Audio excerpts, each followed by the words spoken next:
SportsLink is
You're listening to a production of SportsLink Digital Radio.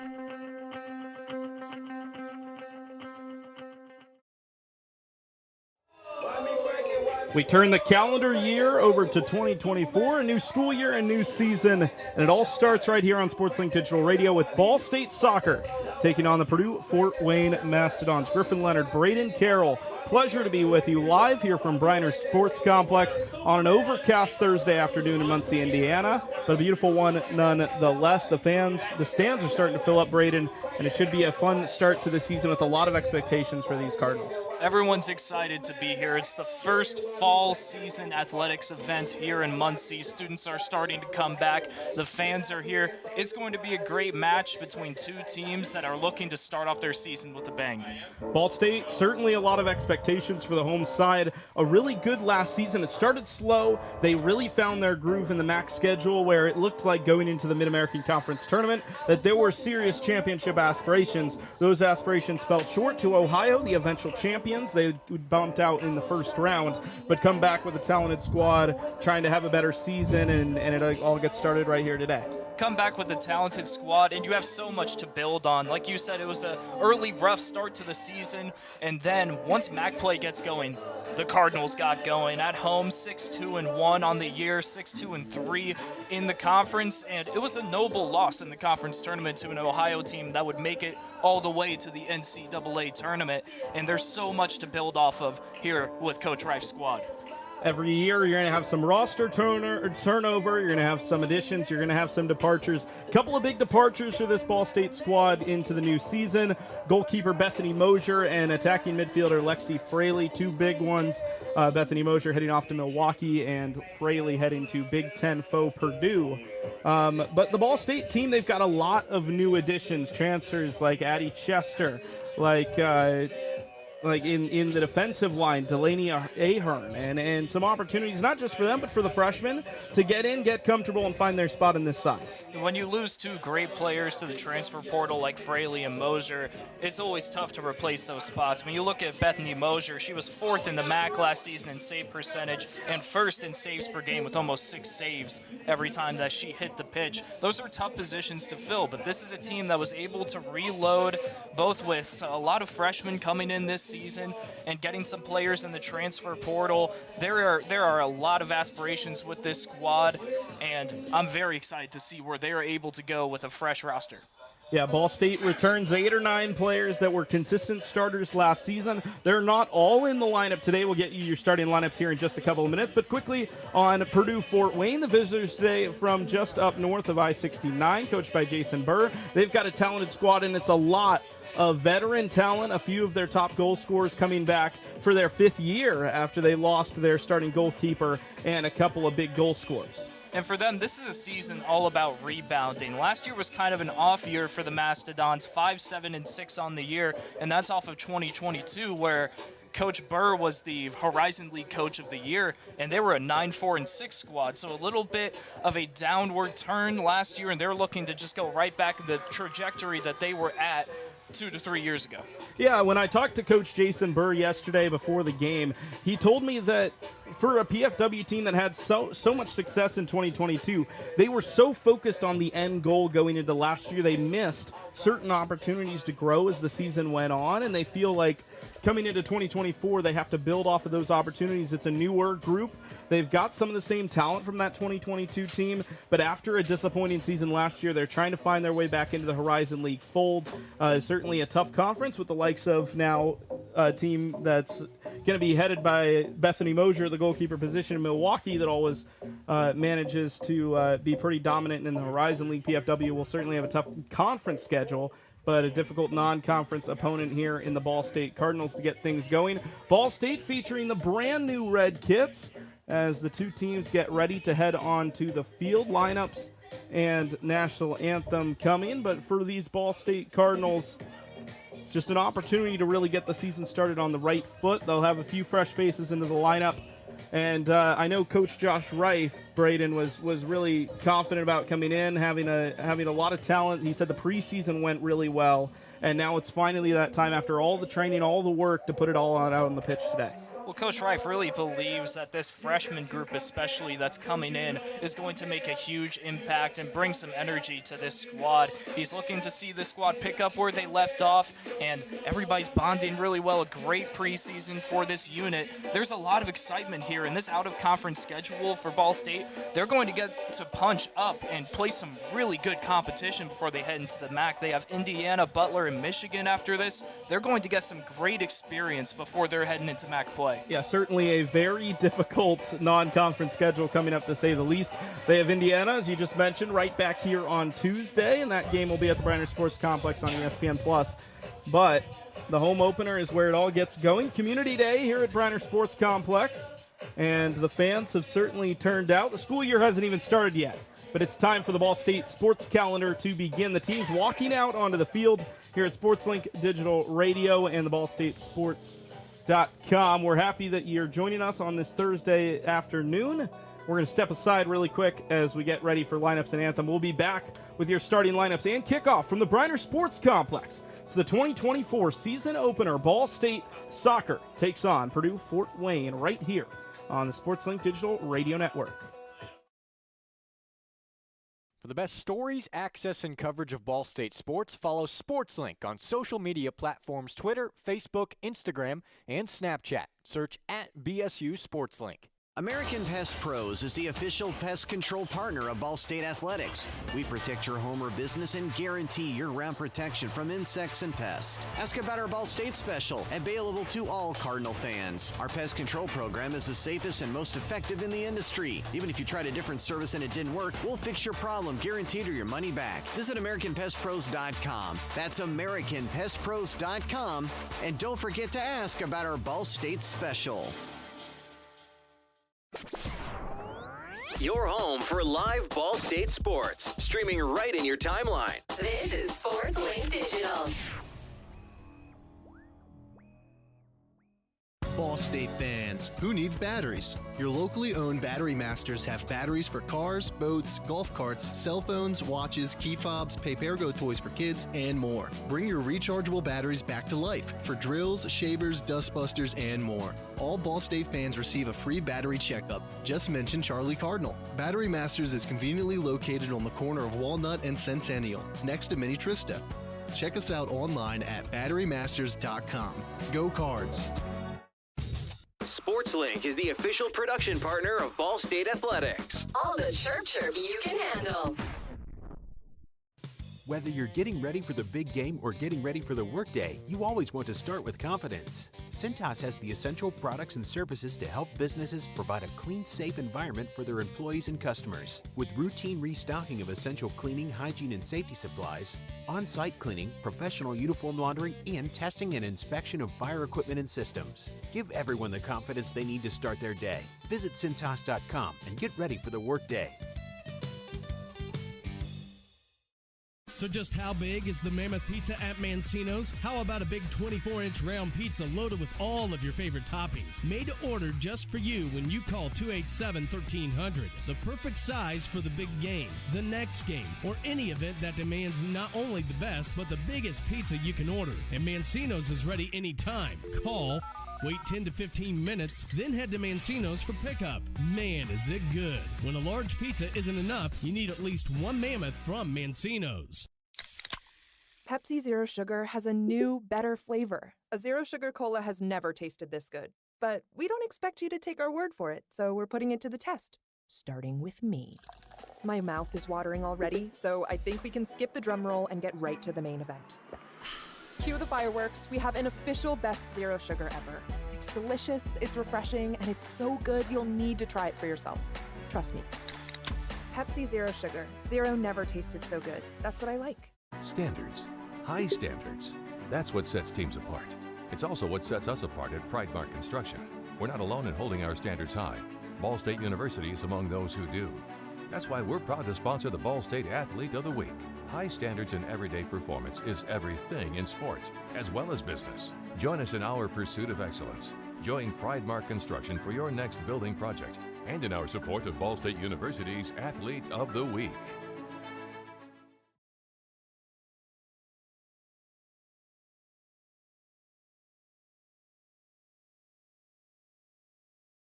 From Trivia Night at Brothers and Tater Tots at Roots. Never miss a Ball State game with SportsLink Digital.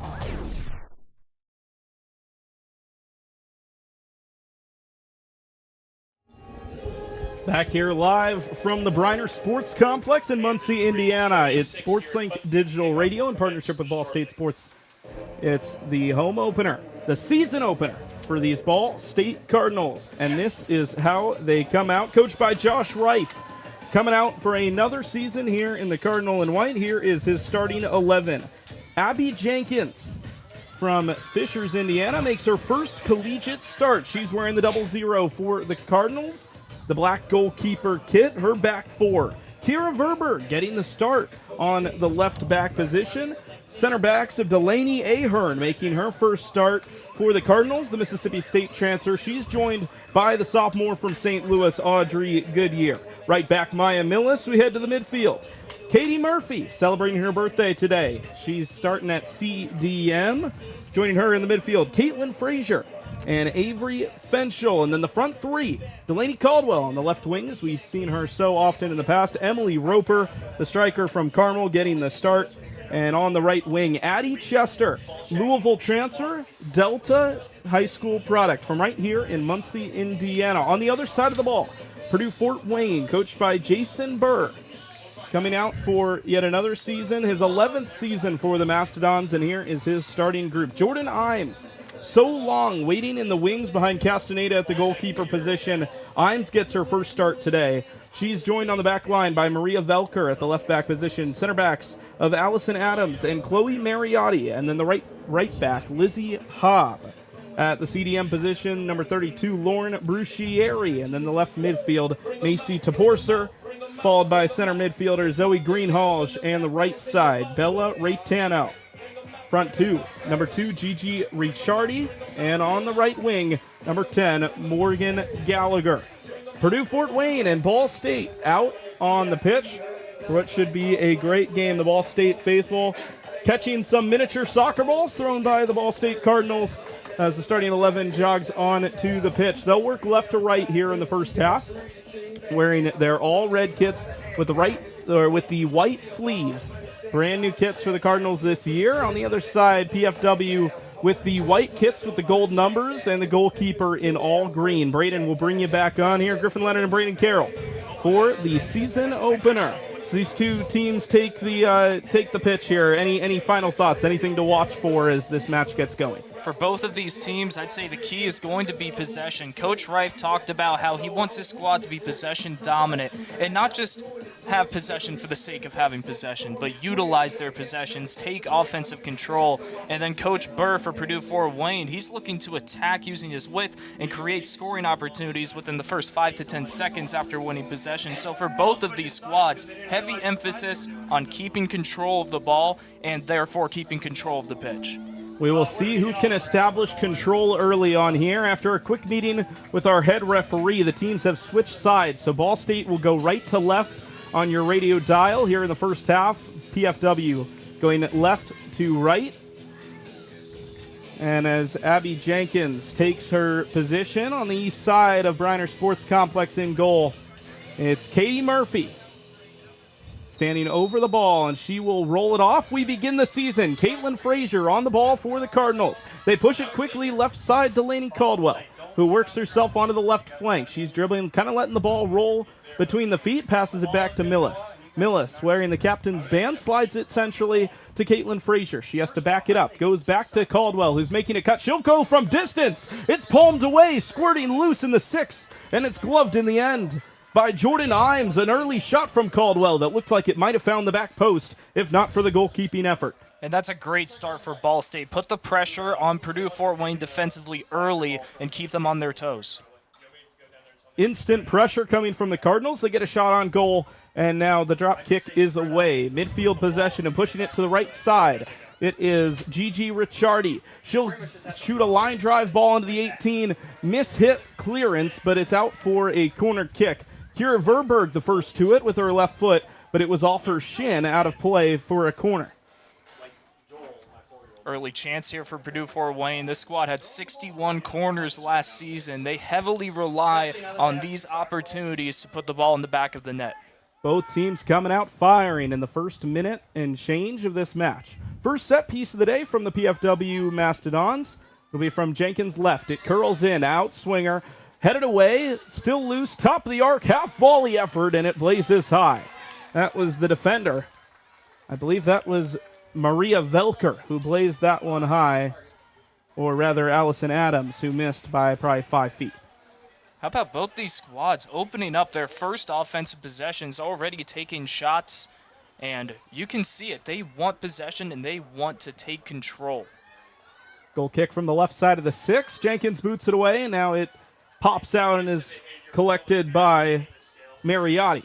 She pushes it right side where Gallagher was trying to run onto it. It's cleared, headed back down, and brought down by Roper. She boots it forward. Fenchel trying to catch Caldwell in the through ball. Caldwell sprints through, gets there, trying to take it on her left foot, and the shot is blocked. It rolls over the end line and out for Ball State's first corner of the day. 2.5 minutes gone, and some action on both sides. Both teams coming out with a purpose here, Braden. And that play right there, Fenchel, the key to that, a great pass at center field to send it over. And a nice scoring opportunity, another one coming up with the corner. And Ball State early in this one, already 2 chances. Delaney Caldwell making herself available in the attacking third. And now it's Maya Millis and Addie Chester over the ball. Millis will whip it in with the right foot. It's a high curler. Roper gets her head to it, but heads it the wrong direction. Headed back in, and now an overhead effort caught by Imes at the goalkeeper position. She rolls it out, and PFW will work left to right. They push it left side. It's Ricciardi working it back and taken away by Fenchel. Fenchel with the step in. She plays it low. Caldwell. Caldwell, one-touch pass left side. Caitlin Frazier. Back to Caldwell. Caldwell on her left foot over the net. Delaney Caldwell is everywhere here. Are really controlling the center of their attacking third, and she's going to be active all game at this point. Goal kick for PFW. And it will get just shy of midfield. Roper the first to get there. Now double team Addie Chester trying to get there, but instead it's headed away by the PFW defensive line and cleared. Verberg will run onto it. Plays it back to Jenkins, who boots it away with the left foot. It'll roll out of play in front of the touchline of the Ball State bench. Throw in for PFW. Abby Jenkins making her first career start after battling injuries here the last couple of seasons. Finally healthy and getting the nod here in the first match from Coach Josh Reif. Ball inside the 18 for PFW. A cross in, and it's blocked by Audrey Goodyear. That was Zoe Greenhalgh. She put it in with the left foot, but it was blocked by the center back, and another corner opportunity for the Mastodons. Goodyear, one of the young talents on this squad, a MAC all-freshman player last season, and she had 12 starts in her campaign last year. She's going to be one of those players that will be highly active in the defensive zone. With the right foot, the corner for the Mastodons. High toward the back end of the 18. Headed on by PFW. Cleared, and now still loose. Backwards header. Jenkins trying to come claim it, and she does. Just ahead of the run of, I believe that's Morgan Gallagher, that was oh so close in the box. Instead, Jenkins will roll it out. And that's just great composure from Jenkins. You have an attacker coming right at you with an open goal behind, and Jenkins just able to keep her cool, eyes on the ball, and make the play. Delaney Ahern goes deep to Fenchel. She plays it low, and now a hard ball in the direction of Caldwell, but it's pushed away by Mariotti. Ball State still on the ball. Millis running onto it, left wing. She'll take it first time at the left foot. It's slicing into the box. A header on by, I believe that's Chester, and it's headed away. Corner kick, Ball State. Chester got to it first, and the Louisville transfer nearly had a beautiful moment on our debut. Instead, it's a corner kick for the Cardinals. Great opportunity for Chester, but an even greater defensive play by Adams for Purdue Fort Wayne to get her head in front of that ball, which was streaking right towards the goal. That is a huge goal-preventing defensive stop on her end. So another corner kick upcoming for the Cardinals. It'll be Millis and Chester once again. They go short. On the left foot. Tries to drive into the box. It's deflected. Loose in the 6. Headed away. First to get there, Brucieri. And another corner for the Ball State Cardinals on the north side of the pitch. Past 6 minutes gone. Nothing, but a couple of early shots from the Cardinals. An early chance for the Mastodons, but the Cardinals have worked a little better early. Millis, one-touch pass, and now she goes into the box, and it floats over the heads of everyone. Chasing down, Roper the first to get there. Her pass is deflected, but it finds Katie Murphy. Bouncing around and moving back over to the right side, Frazier plays the ball to Millis. Millis, on her right foot, goes down the wing to Chester. Chester back onto her left. She makes a defender fall. Chester still on the ball. Takes a strike with her left, and it's blocked. Frazier trying to play it down. A heavy touch, and PFW able to finally claim possession. Frazier not relenting, and she knocks the ball out of play for a PFW throw.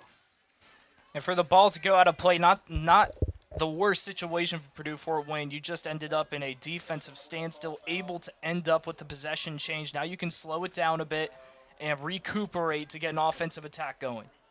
On second review, they do call that a foul on Frazier for the sliding challenge, so a free kick in the defensive third for PFW. They play it short, just in front of the scores table on the far side. On the left wing, still moving is Ricciardi, and the ball's poked free. Verberg will run onto it, gets it on her right foot, tries to clear it. It's blocked, but it goes out over the end line, and it will be a goal kick. At this pace, Griffin, it feels like one of these squads is going to put up a goal early in this one. Just a lot of offensive attacks, and no one's willing to slow down play at all so far.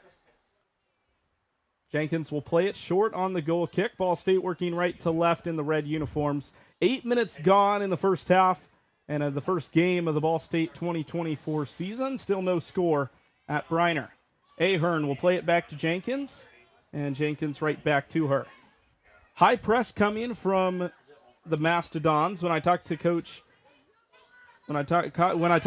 Jason Burr, he said they were going to run with that high press early on, try to force the Cardinals into some giveaways, and they do get exactly that here at midfield as Addie Chester is taken off of the ball, and the ball goes off of a Ball State foot for a throw just in front of the benches. Goes left side, poked forward. It's past the run of Goodyear, but she gets it as she tracks it down. Plays it with the right foot to Maya Millis. Millis slides it centrally, and now they have to play it back to the back line. The pressure from PFW certainly making them consider every pass. Millis whips it long, heading in the direction of Fenchel. She plays a quick ball that I think she wanted Delaney Caldwell, but Caldwell hadn't quite made the run, and it rolls all the way into the 18-yard box where it's collected by Jordan Ives. And that was a great setup attempt between Millis, Fenchel, and Caldwell to try and get the ball quickly in 3 passes over to the offensive end, but even better defense and reaction for Purdue Fort Wayne. Bruchieri on the ball for PFW. A one-footed pass, and now it's taken away. Chester on the run, on the counter. Pulls it back. On her right foot, the curler, and it's saved by Jordan Imes. Caught in the breadbasket by the keeper, but an early chance once again for the Muncie native.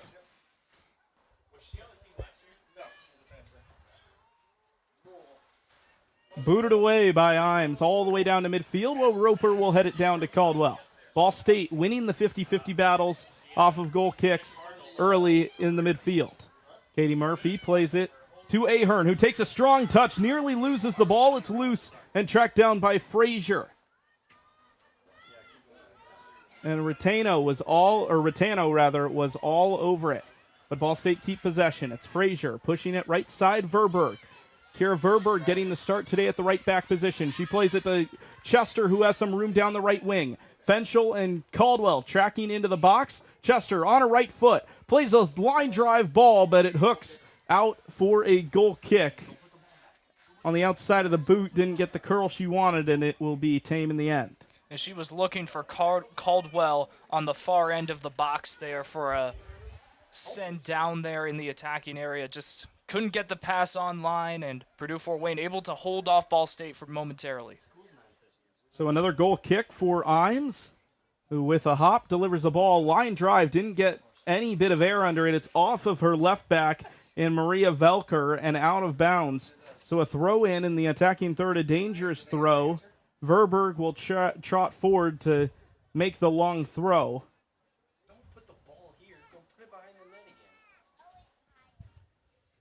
She looks to her right and will throw one hop down to Chester. Chester on the wing, turns, has some space with the right foot. She'll play a low ball. Fenchel, one-time effort, and it's blocked. Still loose. Roper, still loose. And Imes finally there to collect on a hop. Ball State all over the 18 right now, but they just cannot find that final touch of the ball. And that was Adams again with the ball in the air heading towards the goal, able to deflect and keep the damage to a minimum. And she has been huge down there in the box for Purdue Fort Wayne on the defensive end. Raytano finds some space. Double team comes. She holds on to the ball and pushes it back to Allison Adams. PFW just trying to find some possession here. So they move down to the right side. It's Lizzie Hobb. Line drive ball, trying to find the run of Morgan Gallagher, and the ball's lost and cleared away. Great positioning by Ball State, able to deflect the pass, and right now, Purdue Fort Wayne, they're struggling to put up some production in their offensive area. Ball State once again with possession right in the midfield circle. It's Audrey Goodyear working it on to her left. Pushes the ball to Caldwell. Caldwell toward the 18, and it's cleared away. All the way back to the other side of the pitch, where Kata Murphy will play it to Jenkins and gets it right back. 12 and a half minutes gone in the 13th minute of play at Briner Sports Complex, 0-0 between the Cardinals and the Mastodons. Still waiting for Purdue Fort Wayne to get some shots. 3-0 right now in favor of Ball State. Just feels like the Cardinals are a little bit of a step ahead of Purdue Fort Wayne when they're in their offensive third.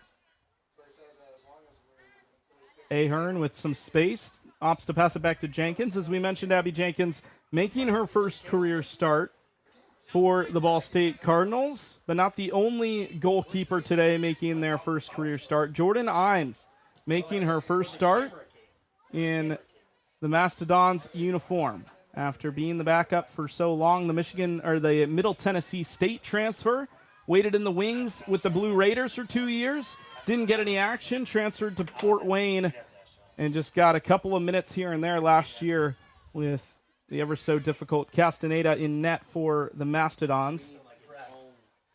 And now the new leaf is turned. Jordan Imes, the new keeper for Purdue Fort Wayne this season. And this is an opportunity that she has been waiting for her entire collegiate career. Like you said, no action in 2 years at Middle Tennessee State. She's been preparing for a long time to get a start, to get an opportunity here in her home state for Purdue Fort Wayne. Well, as the ball is collected by Adams and passed back to Jordan Imes, she's certainly been tested early. as has her defense. Coach Burr said she's been mentally and physically preparing a long time for this moment. Roper with the giveaway. Heads it to Fenchel. Fenchel on the right foot, and it's saved once again by Jordan Imes. It was right down the gullet, right at the keeper. And Fenchel will want that one back. An unrestricted shot from the top of the 18-yard box right at the awaiting arms of Jordan Imes. And that's Imes' third save so far. She has been doing a great job staying in front of the ball. She barely had to move to make that save right there. The Cardinals continue to knock on the door. Delaney Caldwell wins possession. On the left wing, she plays a low ball and it's blocked. She gets it right back. Caldwell with the right foot now. Maya Millis will take a hit from the outside of the 18 and diving to her right to make the stop once again is Jordan Imes. Imes and Adams, a great duo right now on the defensive end. Adams, I believe she just had her third deflection of a pass there in the attacking third for Ball State, or Ball State's attacking third, and then Imes, once again, fourth save now here in this first half. 15 minutes exactly gone. We've had a clock stoppage here with an injured Mastodon. It's one of the center backs, Allison Adams. Play will be halted momentarily for her. Allison, the fifth-year senior out of Plainfield, Illinois. Started all 18 matches for the Mastodons last season, and I'm sure the plan would be for that to be the exact same this season. They'll want to keep her healthy. She does appear okay to continue. We'll have a drop ball, which will be immediately gloved by Imes, and we're back underway. Adams will play it right back to Imes. Both these keepers playing in their first collegiate start, both of them hailing from Fishers, Indiana. Abby Jenkins, the Hamilton Southeastern High School product, and Imes from crosstown rival Fishers. Chip ball forward, heading down the left wing, but rolling out of bounds just in front of the technical area. And a throw-in coming for the Cardinals on the far side of the field. Cars rumbling by on McGalliard here in Muncie as the town starts to get a little more active as the school year looms. Today was move-in day for the vast majority of the newcomers onto campus, so welcome to Muncie. It's all the incoming freshmen as we get going once again. A chip ball headed to the midfield. PFW pick it up, and they move forward. It's Greenhalgh. She's going to try it from 25 yards. Jenkins with a slide step to her right makes a comfortable save. And really not a bad shot there. The second shot so far for Purdue Fort Wayne on goal, the first one of this match for the Mastodons, just to give them some energy and show the squad that they're able to get down there and at least put some shots on goal against this Ball State squad that's been very stout defensively so far. Cardinals lead the shot column 5-2 so far. They'll look to build on it even more. They've certainly had the majority of the momentum early, but PFW making them work a little bit. Katie Murphy boots the ball forward with her left foot. Addie Chester slips a little bit and loses the ball. It's picked up by the left back Velker, who charges forward. She has Gigi Ricciardi ahead of her, passes her up and trying to move forward even more, and finally plays a long ball, switching the play to the right side. Some space to work for the right back Lizzie Hobb. She puts it back into the middle. It's Brucieri working at left side. Low ball in. It's going to challenge the defensive line, and Goodyear the first to get there, but the ball is still in the 18. It's Gallagher on her left foot. A line drive ball into the box. Headed clear out of the 18. Hooking toward the touchline and out of play. It'll be a throw-in, a dangerous throw-in for PFW. We'll have our first substitution of the match. We will see Lauren Brucieri's first half come to an end. We will update you with that sub once we get it. I believe it is Marissa Metzger. Metzger, a seasoned player, a senior on this Purdue Fort Wayne squad, and she comes from a soccer family. Her dad, mom, sister, and brother all played collegiate soccer. Back after the throw, and the ball into the 18, and now headed clear by Ball State. Chester able to bring it down, and now the ball is finally cleared by Verberg, well away from danger. But PFW pick it right back up. Metzger, fresh into the game, feeds it in, and now a shot is blocked. Verberg stepping right in front of it off the boot of Macy Toporsa. It's Frazier now for the Cardinals. 19th minute of play. Still 0-0 at Briner Sports Complex, the season opener. not just for Ball State soccer, but for the entirety of Ball State athletics. And a throw-in coming for PFW. After a conference with his head referee, the linesman switches the direction of his flag, and it'll be Ball State instead. They throw long to Fenchel, trying to win a battle. And Fenchel, trying to get there, feels that there was some contact, and they will call a foul. The linesman a little late to throw his flag up, but he does, and Fenchel wins a free kick to the left of the keeper, Imes, but within the confines, the 18, if you're looking vertically, but to the side with the corner flag. On the McGalliard side of the pitch, it'll be a free kick for Ball State. That penalty or foul on Mariotti, just trying to stop the cross from coming into the goal, and now you get a free kick and pretty much the same opportunity. Chester lobs it in, headed first by PFW out of the 18, trying to keep it going. Millis trying to get there, but instead it'll be Velker. Maria Velker kind of switching to that left wing back position. Started more defensively, but Coach Burr said they want to try to get their wingbacks open. There's a giveaway. Fenchel on the left boot. Breaks a defender. Roper to Caldwell, but the pass was too far out in front. And it's given away. Cleared and controlled by Taborser. Tries to work across the midfield line, going left to right. Ball State win it back. Chester working right wing, pushing toward that Mastodon goal. She's tripped, but they say that the contact was on the ball. We play on. Verberg, double team, passes out to Roper. Roper, far away from the goal, gives it Chester. Chester, right wing. Low ball, still loose, and finally cleared. Roper chests it down to keep it alive. Fenchel brings it down, spins onto her left, takes a shot, and it's blocked. Poked away, and finally cleared. Finally getting there is Greenhalgh, who will boot it away. But Ball State knocking on the door once again as we eclipse 20 minutes played in this match. That's a great defensive stand by Purdue Fort Wayne, just making sure that they have 3 defenders in the box in front of the ball to prevent an easy goal. Give and go, Kira Verberg and Katie Murphy. Then the pass too far out in front of Roper, who's now playing that central midfield role. She started more up top, but her and Fenchel have switched midway through this first half. Roper gets the slide pass from Frazier, pushes it further to the left for Maya Millis, who has some room. She has Caldwell to her left. She'll play her.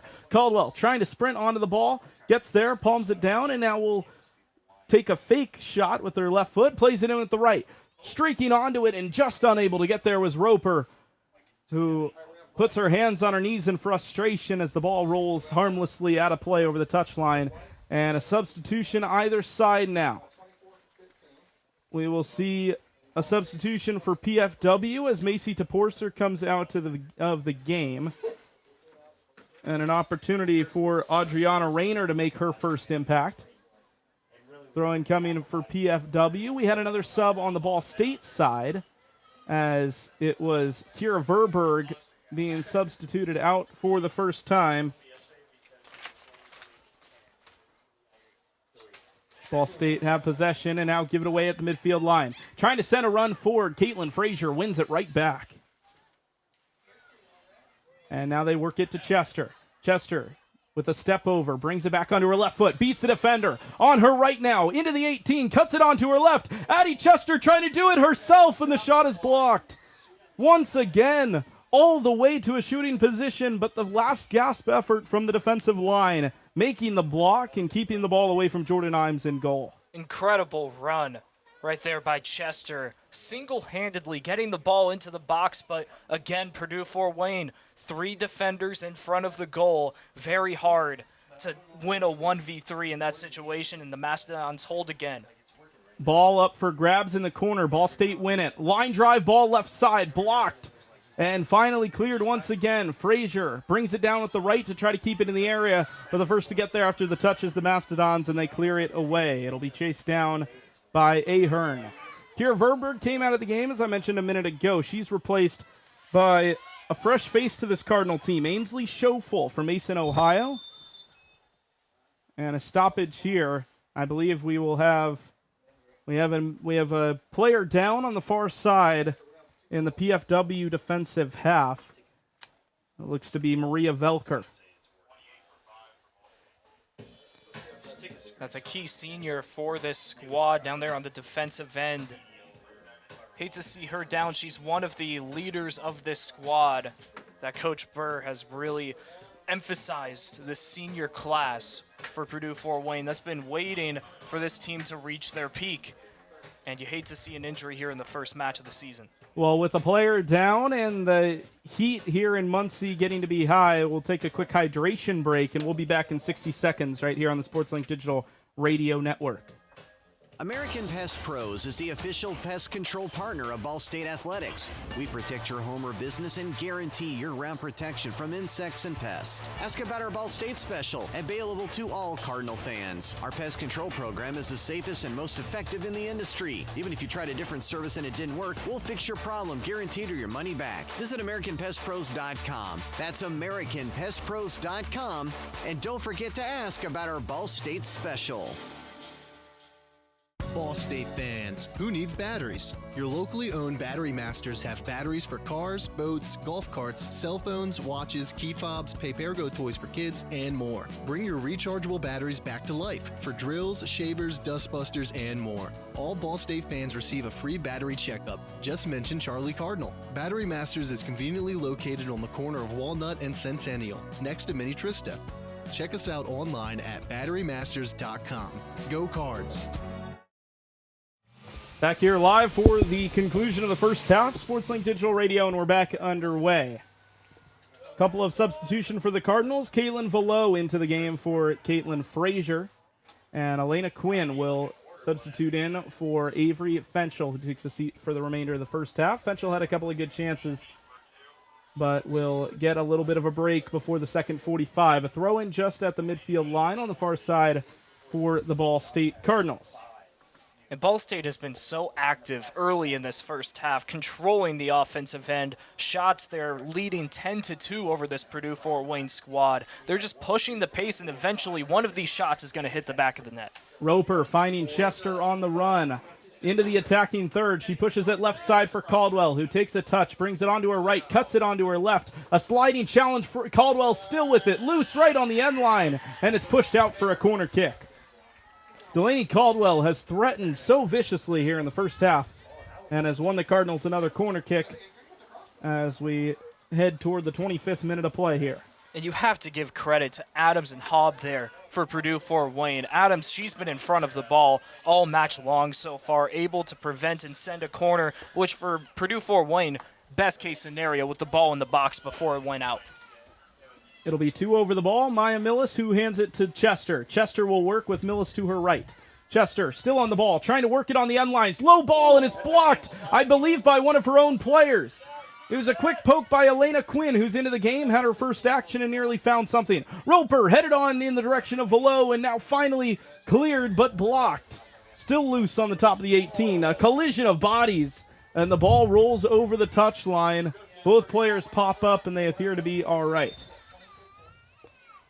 Elena Quinn nearly had a chance, but I believe that was a Ball State player who got in the way of that shot, Braden. It was, and it was also a bunch of players. Purdue Fort Wayne had at least two on that edge of the goalpost, making sure that no shot can curl in from that side, and just great showing right now on the defensive end for Purdue Fort Wayne. They're playing to prevent with the amount of shots that Ball State is getting, but so far, still a goose egg on the board for Ball State. Ball on the near touchline for the Mastodons. And they will maintain possession. Ray Tano just pokes the ball off of the foot of the Ball State defender out over the touchline. Off the throw-in, a loose ball collected by Millis. Now pushed forward by Quinn. Velo trying to head down. Instead, it gets to Chester. Chester wins a one-on-one, takes the half volley, and it flares high. Addie Chester trying to get her name into the score sheet, but instead another goal kick after the shot whizzes high off the right boot. And that was a chance for Chester where she saw the three key Mastodons in Adams, Mariotti, and Hobb not down there in the box. So it was just her and the goalkeeper. Might as well put a shot up and see what happens. Just sailed it a little bit too high. A goal kick from the Mastodons. One header by Ball State, and here they work again. It's Quinn. Quinn, low ball right side. Velo has found some space. Kaylin Velo off the bench. Goal, BSU. They lead first in the 2024 season. Instant impact from the substitute. And the home side has the advantage. Incredible run by Velo, crashing into the box, opens up the defensive end for Purdue Fort Wayne, and just a wide open shot on goal, right to the back of the net. And what did we say, Griff? So many shots early in this one for Ball State. One of them is bound to go in, and that was the one.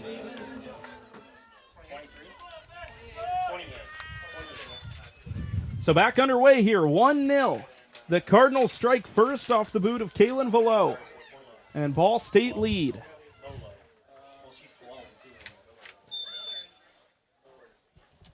And a foul called in the midfield as Raytano goes down on that play. She's slow to get up after taking the contact. Purdue Fort Wayne needs to make sure that they keep their composure. Still a 1-0 game. No need to push the attack too hard. High ball right side. Jenkins goes vertical to claim it and is able to catch it cleanly.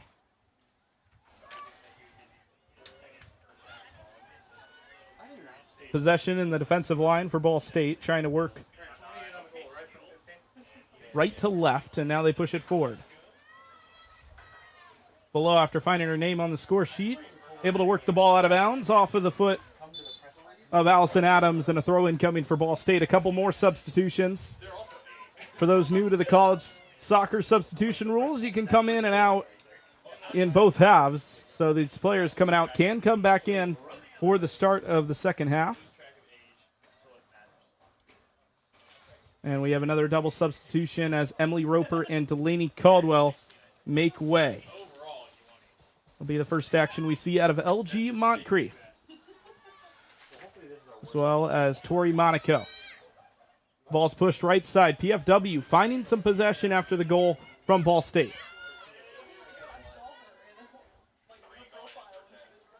Mia Jackson finds possession, now pushes it right wing, and the cross blocked out for a long throw-in. An attacking throw, and now another substitution coming for Purdue Fort Wayne. This is a good opportunity for the Mastodons in the attacking third. Good chance here with a short pass across here from the near side. Send it into the box and see what you can do. Ball State already preparing in the box. Count them, 7 players in the box getting ready. Long throw now coming for PFW. They lob it into the 18. Instant pressure from Ball State. They will fake the cross and now laser it in with the left foot. First to get there, Ahern, and she boots it away. It was one of the better chances we've seen from PFW in the last few minutes, but they were unable to find a way in. Now LG Moncrief working forward, finds Quinn. Quinn pushes the ball to Velo. Velo working left side, cuts it back on her left. Caitlin again into the middle this time, nearly finding Moncrief, but the bodies come together. No foul, says the referee, and we play on. Another dangerous chance for Ball State up front.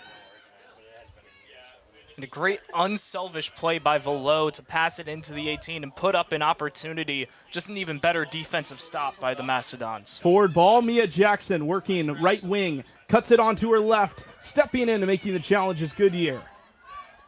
Audrey Goodyear, one of the few that have played this entire half so far. Lauren Klusek over to Lizzie Hobb, and they lose possession. Klusek recently in for Morgan Gallagher.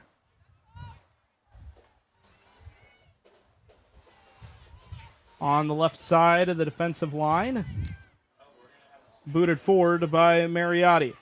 Challenging the back line of Ball State. And Jenkins will boot it away. Under 15 minutes to go here in the first half of play as that ball, I believe, leaves the confines of Briner Sports Complex toward McGalliard. Ball State lead 1-0. It's a busy McGalliard Road out there today, Griff. You think that ball is still alive over there? Well, they're certainly looking for it. We will now stop the clock, and that leads me to believe that it did end up out of reach. We have a new ball, or maybe it is the same ball. Maybe they did track it down. I think the back fence might have stopped it from hitting the highway. Or State Road. That's not a highway. State Road 332 running just north of Ball State's campus. And back underway. Ball State able to clear it off of the throw-in.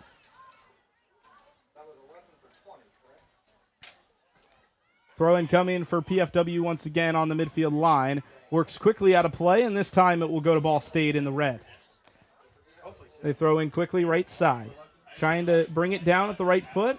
That is Velo, and now they lose the ball temporarily. Chester able to poke her foot in there and keep possession.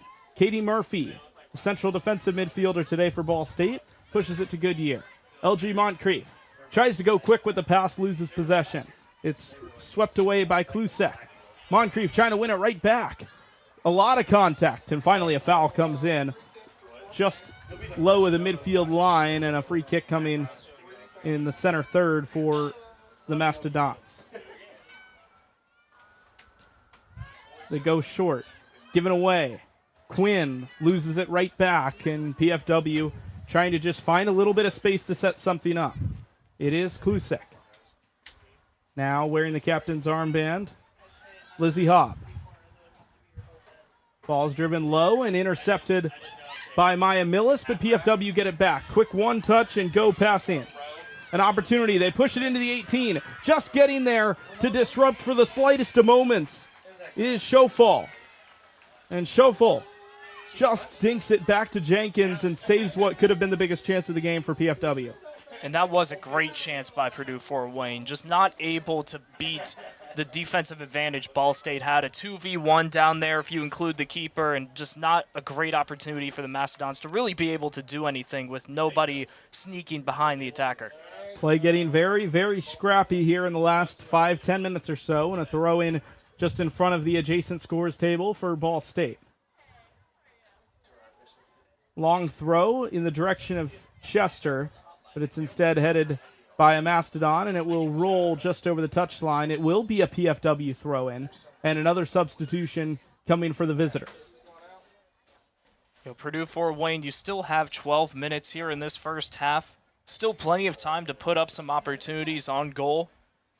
And with these subs coming in for the Mastodons, fresh legs to move quickly and keep up with Ball State. It is Murphy who gives it Moncrief. Quinn chests it down, takes the half volley. Oh, what an effort that would have been. Just misses wide of the right post. Jordan Imes dove to her left, had no chance. And it will not find the net. Incredibly close there. A 2-0 cushion early in this match. That could do some numbers for Ball State, but instead, Purdue Fort Wayne, a breath of fresh relief there. So Quinn finds possession after the goal kick. Trying to run onto it, finds some pressure, and a foul will be called. It was a tug of the jersey. And I believe that Rayner had come in and found possession, but the foul had been called before that. Advantage had been given, and then they bring the foul back to the spot. So it'll be a free kick just about level with the goal, maybe 35 yards out, and Katie Murphy and Maya Millis stand over it. Coming up on the final 10 minutes of the first half. Great opportunity here for Ball State. The attackers to each side of the box looking to crash in. Katie Murphy takes a hit, deep driven with the right foot, curling toward the back post, but gloved by Jordan Imes. She makes an easy save, and we'll get ready to boot it away. And Imes has been very active so far. Already with 5 saves in this match.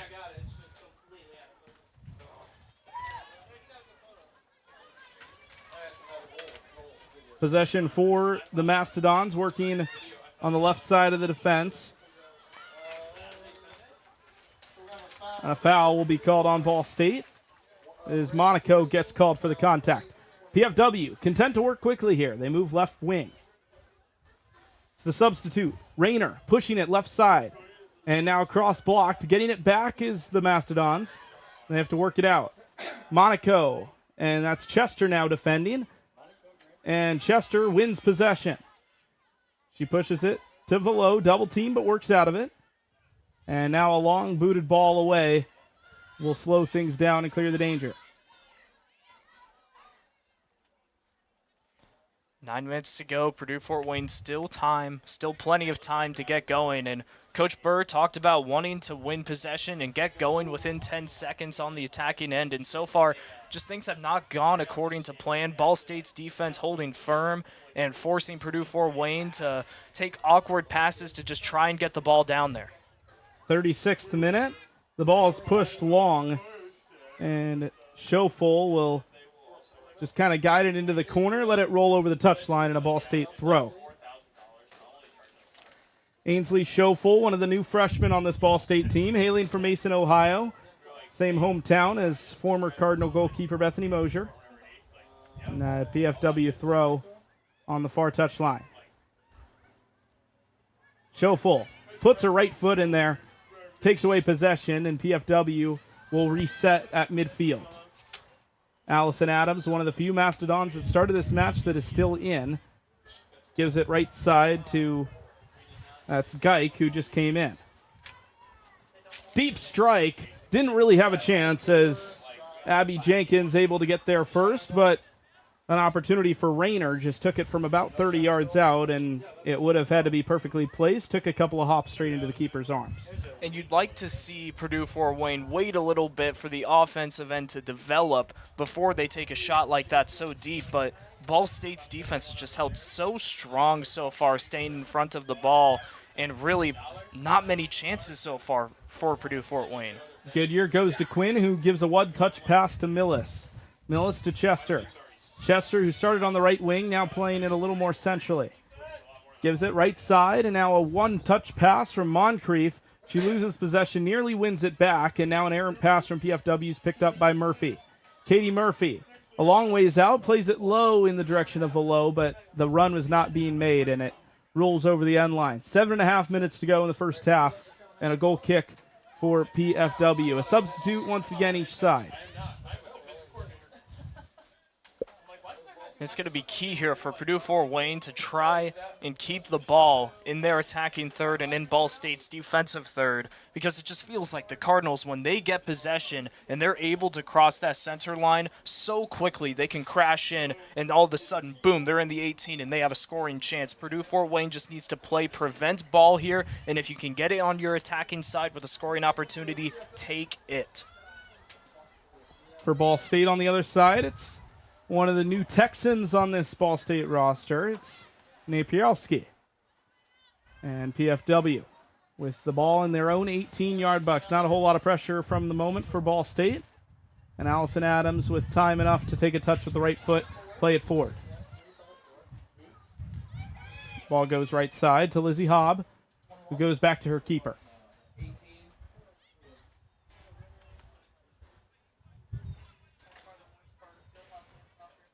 PFW still with possession on the left flank. Now plays a pass centrally. That's a dangerous one. Namprialski the first to get there, but can't quite find it at her feet before losing the ball once again. And Mastodons need to take it out of their defensive third. Ball State is keeping the press going, trying to force a change of possession, and the Mastodons cannot afford that right now. Cleared ball right side, kept in on the touchline, and now working forward for the Mastodons. They have an opportunity now, but work the ball left side in the direction of Adriana Rayner, but it floats away harmlessly over the touchline. That's a tough spot for Purdue Fort Wayne. They finally get it across the center line, only for a misplaced pass to sail wide into the far side, out of bounds. And now Ball State's the team on the attack. Goodyear, a low ball to Quinn, and the ball goes over to Napieralski, but she loses it. Right foot touch evaded her, and it goes over the touchline just in front of us in the press box. So we come up on the final 5 minutes of this first half. One mistake on your end and then a mistake on the other end. Now Purdue Fort Wayne's back on the attack. They need to take advantage. They play a hard ball, but it's pushed away by Katie Murphy. Ball State pick it up. A high ball over to Napieralski. She gets it down on her left foot, takes the first time hit, and it's blocked away. It rolls over the end line out for another corner. Ball State threatening once again, and it was nearly the Texan getting her left foot on the ball to try to direct it on goal. Instead, it'll be a corner kick for the Cardinals. Lizzie Hobb able to get once again in front of the ball with an open goal. Only the keeper there to prevent, able to force it out. And her and Adams have done such a great job of holding the Mastodon line and making sure Ball State doesn't get, at this point, twice the opportunities that they would have if those two weren't making such a big impact. Corner kick number 5 for Ball State in the first half. Millis whips it in high over the heads of just about everybody. LG Moncrief trying to track it down, but it rolls over the touchline, out of play, and yet another couple of substitutions for Purdue Fort Wayne. Fresh legs, and the Mastodons need to produce some pressure here in the final 4 minutes. Not play it in your defensive third, because Ball State has already proven that they can force some missed passes back into their possession and go right back on the attack. They just need to keep the ball around the center line, maybe in their attacking third if they're confident they can get an attack going. But right now, they are not safe playing defensively.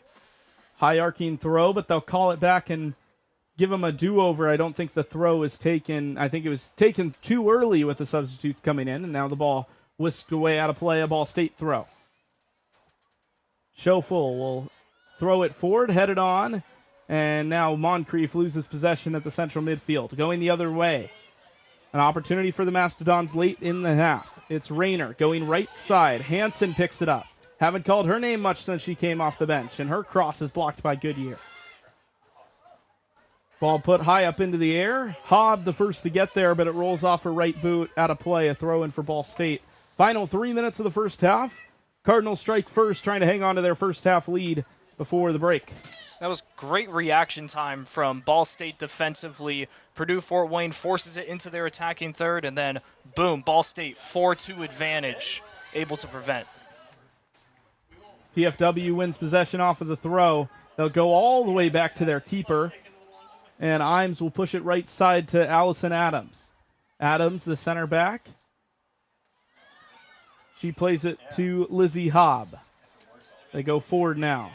Moncrief getting in there to disrupt Loveless, but Loveless wins it back just right here on the near touchline. Plays a low ball. It chops to the feet of Maya Millis. Ball State take over. Long ball. Nerpialski trying to get there, but Adams wins the battle, pushes it out of bounds, and a throw incoming. Great play by Adams, knowing where she is on the pitch. A side out there is much better than letting the pass go into Ball State hands, and it's still a chance here for the Cardinals in their attacking third. Throw-in goes in toward Nerpialski, trying to chase it down, just guide it to the end line, and Hobb does an excellent job of that. And the ball will be a goal kick, kicked right back in. We're in the 44th minute. Here in the first half, Ball State 1, Purdue Fort Wayne nothing here in Muncie. Possession in midfield. Metzger pushes it forward. It's taken away by Schofel. Schofel brings it down, pushes it to the left side. She's found Velo. Gets in Nerpialski. Play on, says the referee, after I guess a bit of contact.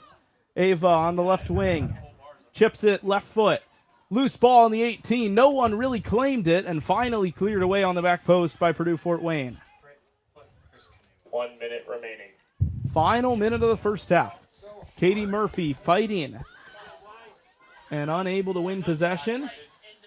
Hansen pushes it forward, and it's cleared immediately by Schofel. Neither team really pushing the ball forward, just trying to not be the team to concede here in the last minute of the first. Especially Purdue Fort Wayne.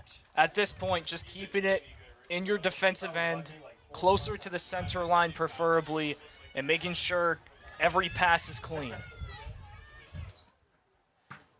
Dyke sends it deep, gets it right back and sends it deep again. Trying to find her center forward. Webster unable to track it down. Final 20 seconds of the first half. It finds the feet of Abby Jenkins. Jenkins will play it low to hit her center back. And Ahern, who's played this entire first half, plays it out and now loses the ball.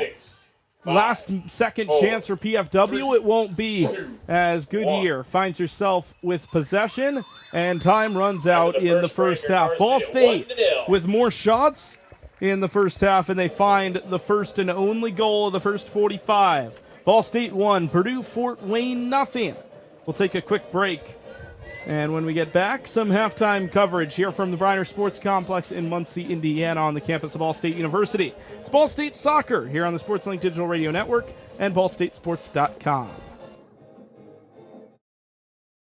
Ranked number 2 in the nation for sports media by the Broadcast Education Association. This is Ball State Sports Link.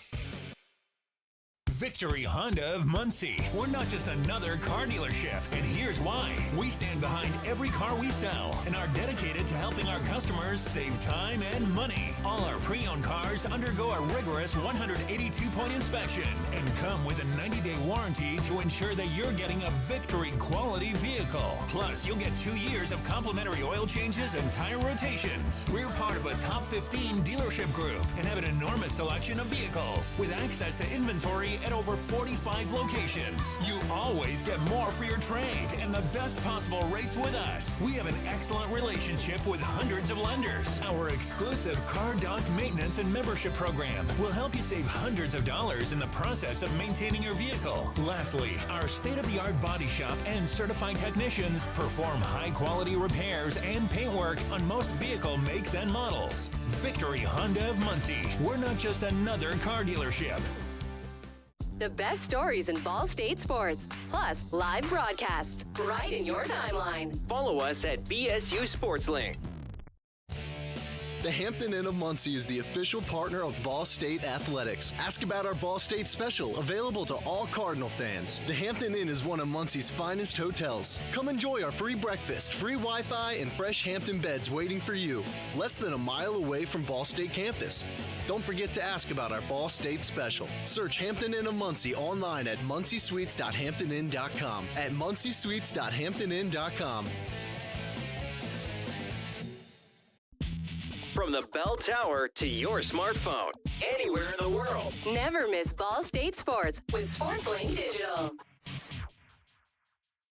So just how big is the Mammoth Pizza at Mancino's? How about a big 24-inch round pizza loaded with all of your favorite toppings? Made to order just for you when you call 287-1300. The perfect size for the big game, the next game, or any event that demands not only the best, but the biggest pizza you can order. And Mancino's is ready anytime. Call, wait 10 to 15 minutes, then head to Mancino's for pickup. Man, is it good. When a large pizza isn't enough, you need at least one Mammoth from Mancino's.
American Pest Pros is the official pest control partner of Ball State Athletics. We protect your home or business and guarantee year-round protection from insects and pests. Ask about our Ball State special, available to all Cardinal fans. Our pest control program is the safest and most effective in the industry. Even if you tried a different service and it didn't work, we'll fix your problem, guaranteed, or your money back. Visit AmericanPestPros.com. That's AmericanPestPros.com.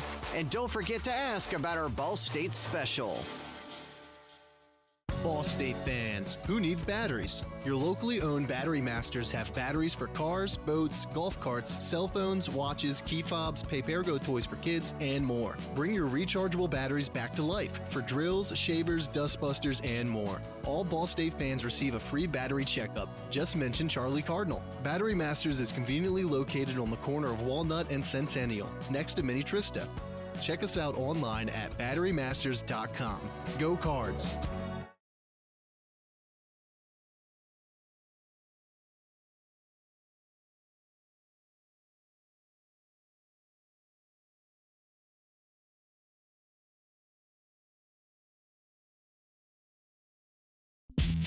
From the bell tower to your smartphone, anywhere in the world. Never miss Ball State Sports with SportsLink Digital.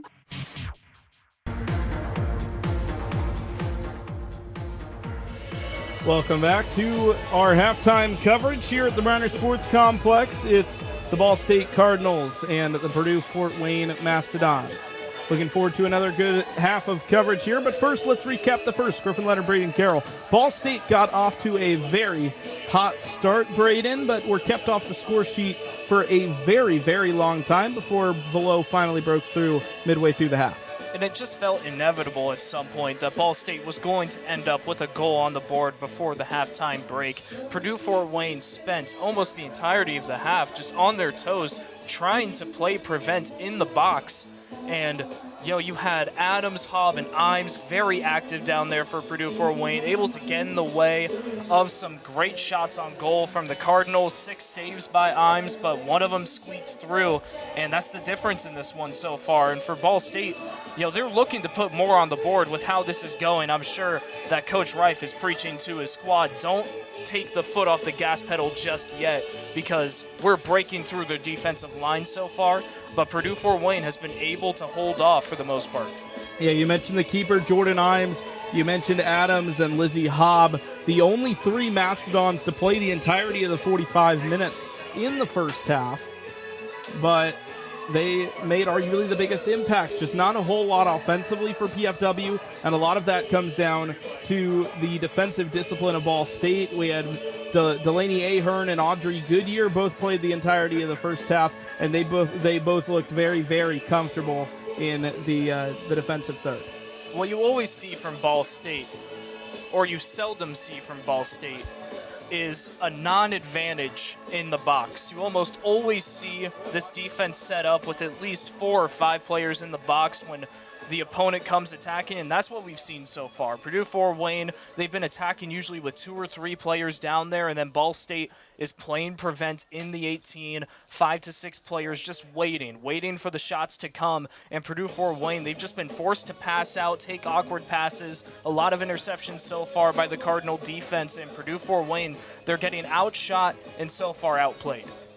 And it's important to note the Ball State wing play. They couldn't quite find themselves on the score sheet, but both Delaney Caldwell and Addie Chester in their first action of the season both looked very, very threatening.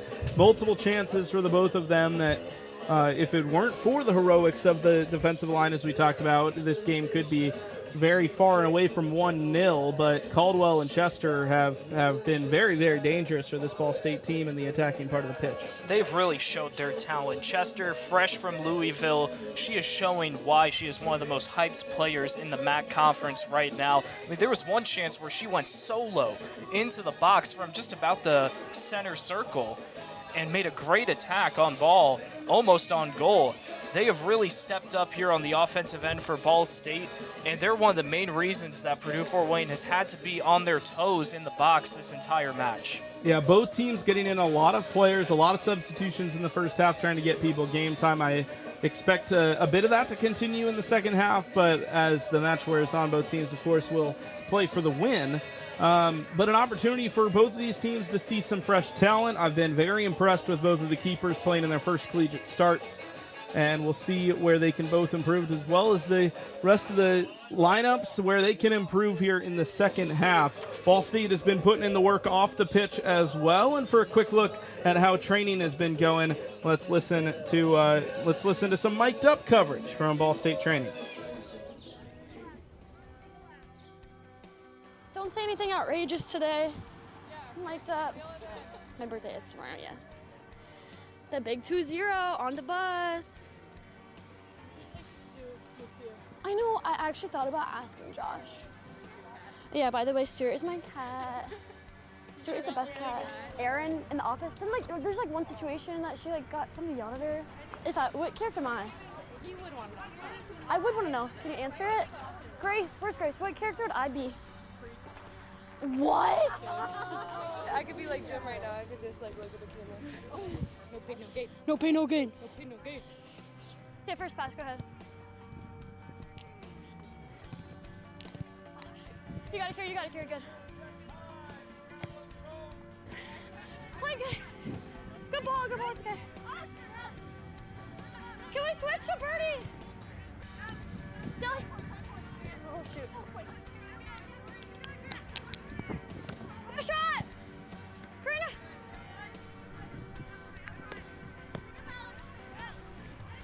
Dilly, if you need back. Get that MT! Yeah, buddy! Good job, MT! Dilly!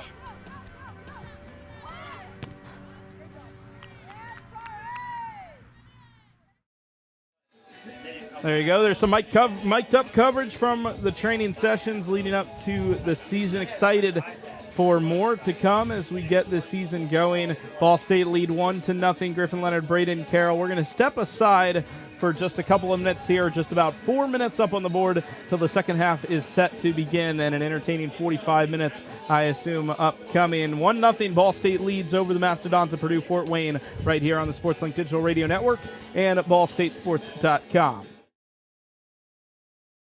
Indiana's top sports media school in 2024 by the Indiana Association of School Broadcasters. This is Ball State Sports Link. Whether you're getting ready for the big game or getting ready for the workday, you always want to start with confidence. Cintas has the essential products and services to help businesses provide a clean, safe environment for their employees and customers. With routine restocking of essential cleaning, hygiene, and safety supplies, on-site cleaning, professional uniform laundering, and testing and inspection of fire equipment and systems. Give everyone the confidence they need to start their day. Visit Cintas.com and get ready for the workday. The Hampton Inn of Muncie is the official partner of Ball State Athletics. Ask about our Ball State special, available to all Cardinal fans. The Hampton Inn is one of Muncie's finest hotels. Come enjoy our free breakfast, free Wi-Fi, and fresh Hampton beds waiting for you. Less than a mile away from Ball State campus. Don't forget to ask about our Ball State special. Search Hampton Inn of Muncie online at munciesweets.hamptoninn.com. At munciesweets.hamptoninn.com.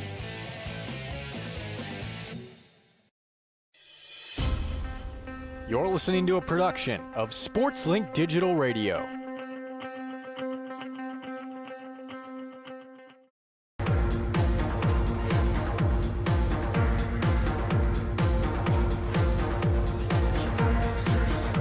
Back here from Briner Sports Complex in Muncie, Indiana. It's the Ball State season opener right here. Ball State soccer taking on Purdue Fort Wayne. They lead 1-0 off of a goal from Kaylin Velo. And more potentially to come from both of these sides as we get ready to get started in the second half of action. If you're just joining us, Ball State and Purdue Fort Wayne kicking off the season in Muncie. Ball State with a pretty dominant first half in terms of the shots. Purdue Fort Wayne certainly had their chances, but it was the Cardinals that looked like they could have put far more than one up on the board. They settled for one in the first half off of the goal from the substitute, and they look to build on it in half number 2, Brandon. Ball State, it's all about building on it. They were able to put up so many shots in that first half, so many opportunities. They were able to shut down Purdue Fort Wayne entirely on the offensive end. And if they can just keep their foot on the gas pedal, keep pushing it, keep on playing stout defense and quick down the line into the box, they're going to put another score on the board. And if you're Purdue Fort Wayne at this point, you have to see through the haze because it's been a tough first half. Getting outshot 17-3. That's never going to make a coach happy, but I'm sure Coach Burr is just trying to keep his team calm and collected right now, keep their composure because 3 shots is 3 shots, and they're going to get more opportunities here in the second half. And for them, it's been tough. It's been tough goings, and it's going to be all about controlling the defensive end first because Ball State has pushed it so effectively down there. We have seen Frazier get active. Caldwell has been incredibly productive down there, and they really don't have an answer right now for Addie Chester. They're going to have to find a way to stop that trio from getting down and really creating the opportunities, because if they can improve on defense, the offense will come.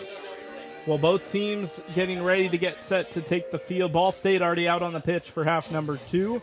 It appears to be an unchanged side from the 11 that started the match for Ball State. Although if there are any changes, we will certainly update you with those. Purdue Fort Wayne just in front of their bench in the white jerseys with the gold numbers. They're still standing slightly into touch. Ball State getting set to take their shape here as we get ready to go offensively. A reminder of the team out there for Ball State, Abby Jenkins. Or rather, Abby Jenkins is done for the game for now. I guess that's the first one I should have noticed, Brayden. We have a change in goalkeeper for the Ball State Cardinals. Abby Jenkins will take a seat. Grace Konopatsky will come in for the Ball State Cardinals. Grace was the backup keeper for the majority of last season when Bethany Mosier had some time off with Abby Jenkins' injury. Grace got the nod at the number 2. Sounds like it's going to be a little bit of a goalkeeper battle to see who gets the starting spot the rest of the way. So Grace gets the second half start, and we get started once again. The ball working right to left.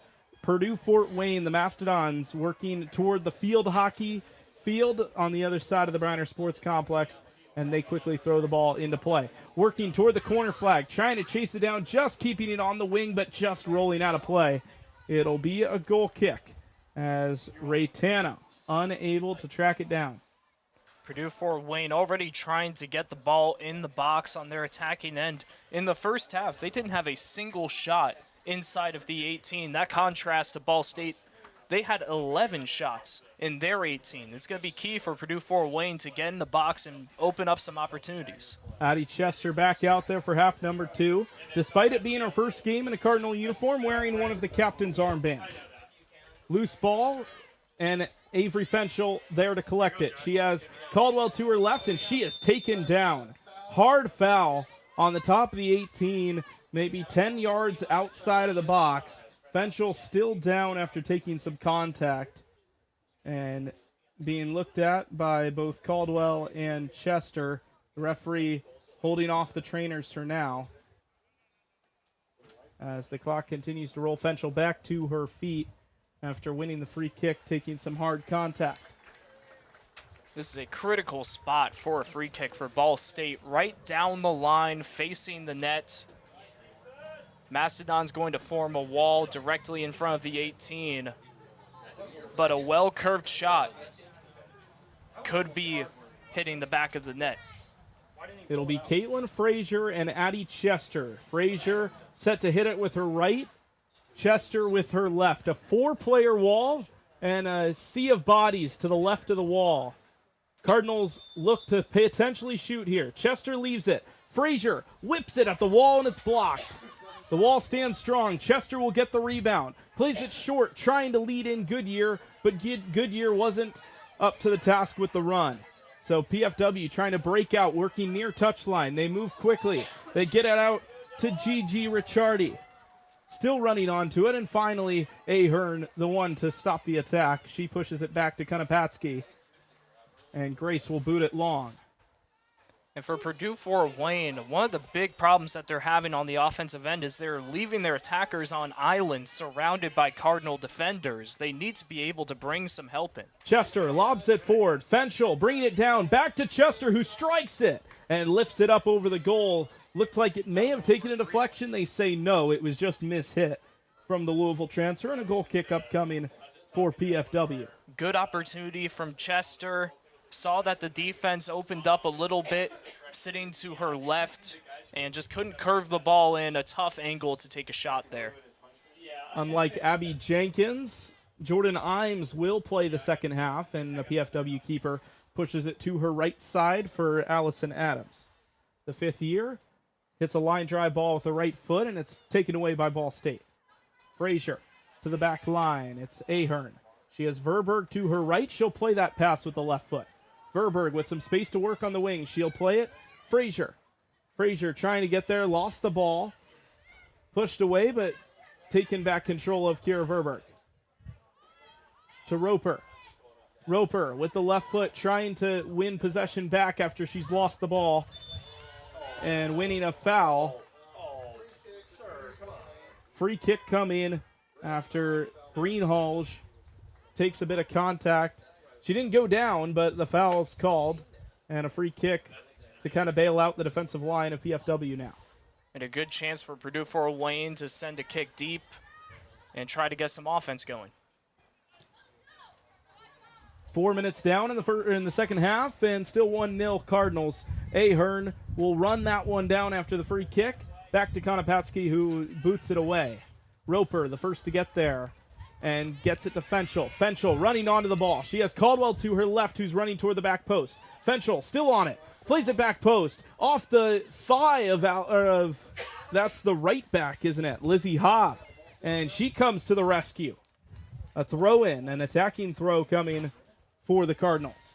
And there were 3 great chances there for Ball State, but because Purdue Fort Wayne stayed in front of the ball, Ball State had to pass out twice, and then the Mastodons holding firm. Hobb getting in the way of the final attack opportunity. Now a pass in for Ball State. 50 minutes down, 40 to go, as we're 5 minutes into this second half. It will be a throw in to Caldwell. Caldwell trying to spin onto it, and ends up losing the ball and committing a foul in the process. And a free kick inside the 18 for PFW to relieve some of the pressure. Ball State maybe haven't had the early scoring chances, Braden, that we saw in the first half, but they've certainly kept the front foot on.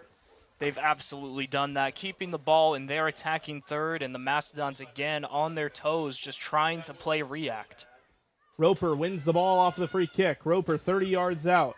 Tries to cut in a pass to the top of the 18, and it just takes the slightest of deflections. Roper running onto it. She tries to ask the ref who the ball would go to if it rolls out. I guess he said Ball State because she let it go. Quick throw in. Chester battles some contact. Loose ball in the 6. Delaney Caldwell taps it in first time.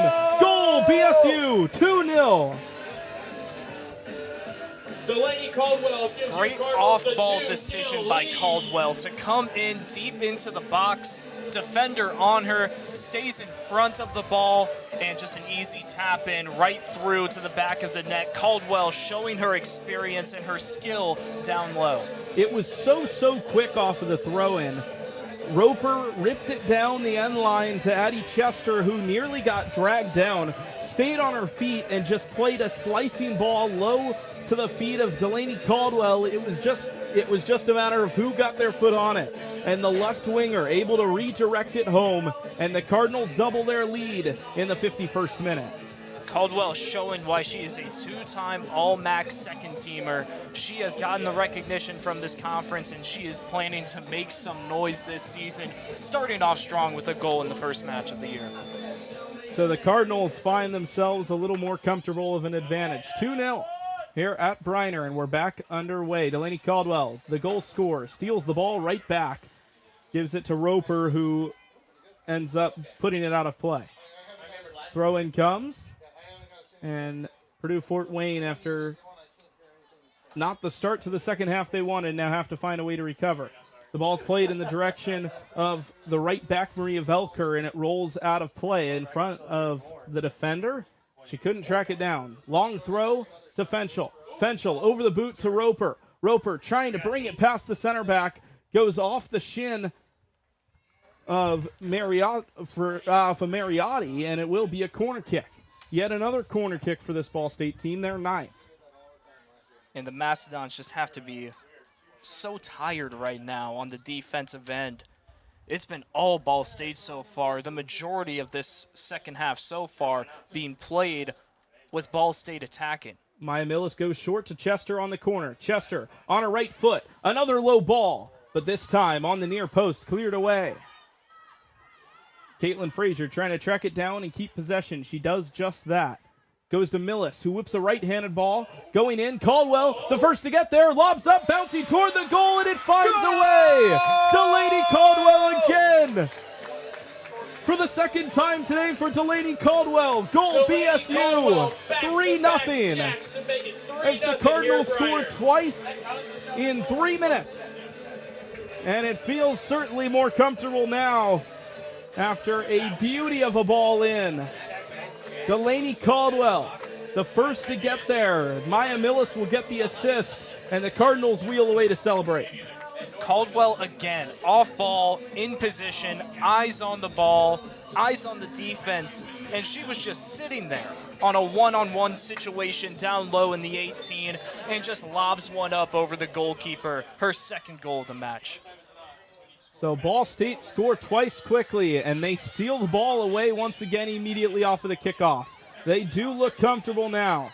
Fenchel goes left side to Caldwell. The hot-handed Delaney Caldwell pushes it into the box looking for Chester. The first boot to get there is the center back Mariotti, who pushes it toward the end line. Ball State end up with the last foot on it, and it will be a goal kick. But they just build so quickly, don't they? Absolutely. The attacks are so quick from Ball State. They get it across the center line, and within 10 seconds or so, it's already in the 18, and they're looking for a scoring opportunity. Just as we say that, they win possession again. Chester chests it down with the right foot, cuts it back onto her left. Now plays it Katie Murphy. Spinning is Fenchel, who gets the pass from Murphy. Still loose. And finally, a triple team from the PFW defense finally takes the ball off of the boot of Avery Fenchel. And Purdue Fort Wayne find the ball for the first time in a long time. Mariotti finding herself all over the place for this Purdue Fort Wayne defensive line. They push the ball forward, trying to find Morgan Gallagher, but Ball State quicker to the ball, and they win possession right back. A 3-goal deficit for the Mastodons now, just unable to find quality possession across midfield. Nice ball right there along the touchline. Caldwell able to chase it down. Back onto her right foot. Whips it in the direction of Fenchel, but coming out to claim it is Jordan Imes.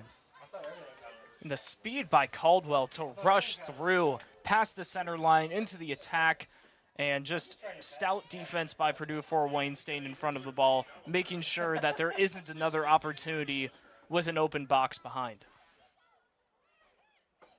This is a Ball State Cardinal team that was recently ranked second in the Mid-American Conference preseason poll. Championship aspirations for this team, but a long season. It all begins today. They're certainly getting off on the right foot this afternoon.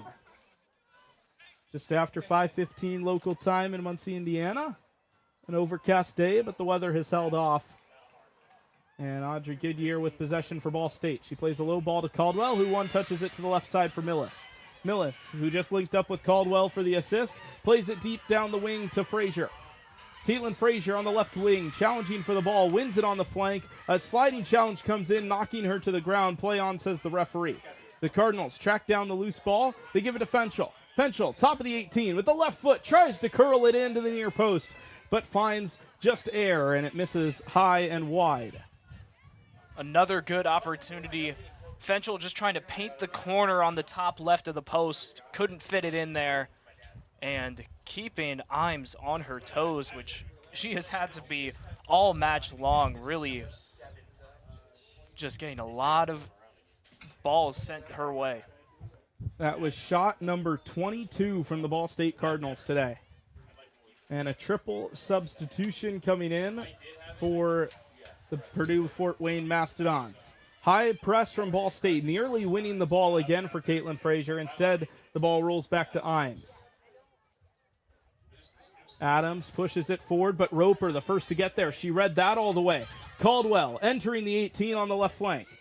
Cuts it onto her right foot, plays it low toward the face of the goal. Chester gets there on the redirect, but the offside flag goes up. The rebound was there, but in an offside position, and a bailout comes for the Mastodons. That triple substitution, we saw Bravada, Metzger, and Greenhalgh all come out of the game. Lauren Klusick, Beth Lovelace, and Bella Raytano come back into the game, their second appearances each. Ball fought for at the midfield, taken once again by Ball State, who have had at least 75% of the possession here in the second half. Caldwell tries to lead Fenchel with that pass, and it's taken away. And the clearance right back to the foot of Maya Millis. Millis lobs the ball back post, looking for the run of Addie Chester, but she had hooked it toward the near post, so no one there to receive the ball. And the Mastodons have just spent so much time here in the second half playing defensively, still looking to even get the ball in their attacking box in this second half. It's been all Cardinals so far. Ricciardi finds the touch of the ball with the right foot, drags it back onto her left, and punches it clear. But it's Ahern who lobs it forward over the head of Fenchel and out for a goal kick. It just seems like whenever they get the ball clear of the defensive third, there's just a Cardinal standing there to push it right back in and create more pressure. Absolutely. A 4-player line set up on the center line for Ball State that's just acting as a wall, preventing Purdue Fort Wayne from getting a clear or a pass cleanly through. So the Mastodons will look to find a little bit of momentum. It's a group with a lot of experience, and with as much pressure as they've dealt with today, for the majority of this match, they dealt with the pressure very, very well. Just a lapse there in a span of 3 minutes where they conceded twice, putting this game nearly out of reach. But Morgan Gallagher trying to change that. She loops the ball in right wing, headed by Goodyear, down to Roper. But Roper loses the ball. Gallagher wins it back, strikes it with the right foot, but into the awaiting arms of Konopatsky, who's challenged for the first time today. She makes the save at shoulder height and will look to find a passing option. And the first real scoring opportunity for Purdue Fort Wayne. Gallagher getting a shot on goal, but again, just they're facing happy feet right now against Ball State, where they get it down there, and it feels like the Mastodons have to force something just because they were able to end up in the attacking zone, where any shot is a good shot for them. The ball is headed high up into the air by Velker, just trying to slow down this Ball State offense, but Fenchel brings it down. Give and go with Katie Murphy, and the ball's pushed in the direction of Caldwell, but it took a deflection. Delaney's unable to get there, and instead Velker will recover. Pushed low, but taken away once again by Millis. They go Fenchel. Fenchel, with her back to the goal, plays Frazier. Frazier from 25 curls it toward the near post, but once again missing high. The Ball State midfield challenging the keeper if they could just get the ball down 2 or 3 feet lower. Ball State's really shown that the old saying of defense produces offense shines true in this one. So many passes that they have gotten in the way of while Purdue Fort Wayne's just trying to push it past the center line have produced these attacks for Ball State, and it's really showing with the amount of shots that the Cardinals have put up so far, 23. Another optimistic ball played by PFW. They give it away immediately. They tried to play the ball to Addie Chester, but Murphy's pass was just a bit short, and PFW able to retain possession. Loose ball picked up by Addie Chester once again. The Muncie native trying to make an impact, gets it onto her left, spins back to her right. Chester taking the shot, and it's blocked. Cleared barely out of the area, and a spin move, but rolling the ball over the touchline was to Porser. So here's Fenchel, right flank, shipping the ball back post, trying to get it to Caldwell, but it floats aimlessly over the end line rather, and out for a goal kick. And 3 more substitutions coming on for PFW as they once again empty their bench. And it was a great opportunity there by Chester, but she had open pitch heading into the box, but Haub once again able to get in the way and force a one-on-one situation. She was able to win and pick the ball away. Inside the last half an hour of this match, as we enter minute number 62. Defensive line possession, and once again another giveaway as it rolls out of play, and Ball State can restart the attack. Coming in to claim it, that is a solid move by Lizzie Haub to cut off Avery Fenchel. They push it forward. Trying to go quickly to Gallagher, but they lose the ball. Chester picks it up again. 10 on 10, and now they push it to the left side. Chester's pass too far out in front of Caldwell, and it's whisked away.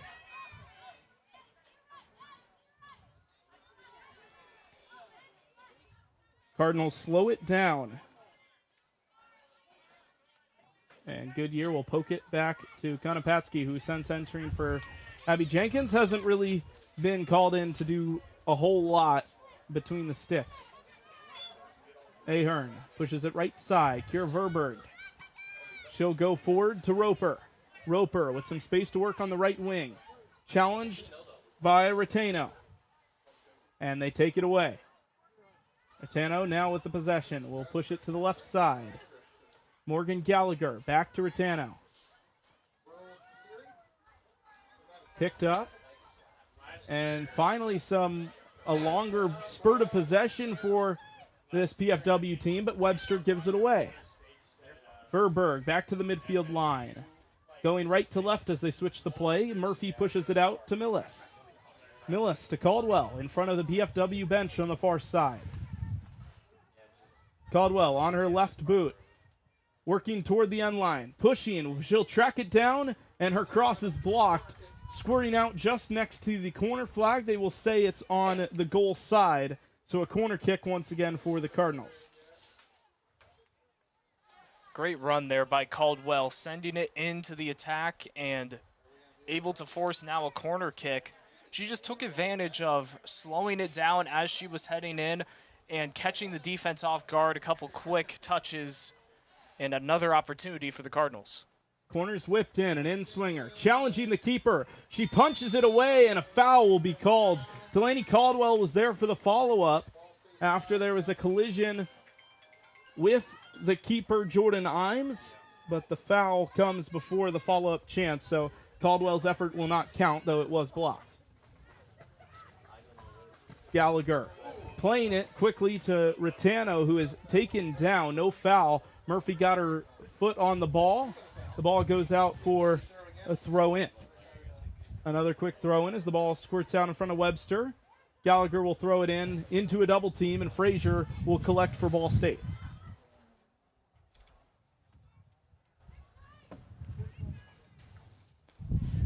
It looks like it's starting to rain a little bit, Griff. We're getting a little bit of rain here in Muncie, but well into the 65th minute, hoping that we can continue without any problems.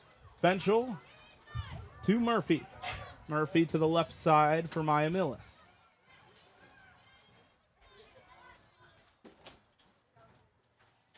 Purdue Fort Wayne right now the ball firmly in the hands of Ball State, playing on their defensive third. Feels like with 25 minutes to go, you're up 3 goals. You can start thinking about peeling this time away. Morgan Gallagher tries to play the back heel pass, but it's taken away by Verberg. This is a PFW team that has a lot of family connections to the program. A lot of players that had family play in the past, whether it be older sisters or mothers or fathers playing in various sports. But there's 3 or 4 Mastodons that their older sisters previously played in the program. In fact, Lizzie Hobbs' older sister, Anna, on the coaching staff for the Mastodons as a volunteer coach. The long ball goes a forward pass for Caldwell, but the offside flag goes up. She was ahead of the defender when making the run, and the assistant will flag it down. And the connections, the family connections in the Purdue Fort Wayne program, it really stems back to Purdue Fort Wayne, the only Division I school in a metropolis with about 400,000 people. It's one of the big pipeline schools for Fort Wayne talent to end up at. A lot of local talent, and a free kick coming for PFW after it was Bella Ritano who is taken down.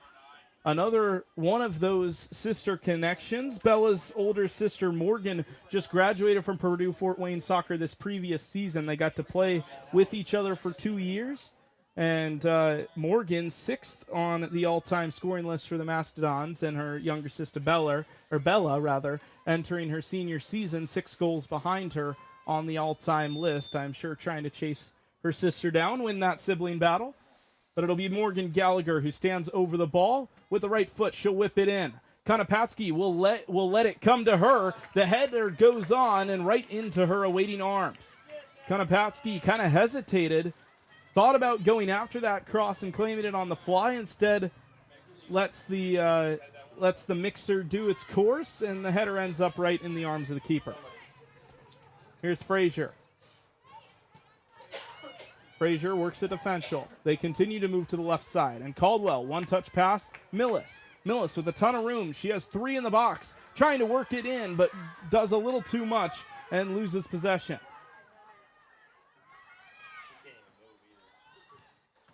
And the ball is poked out of bounds.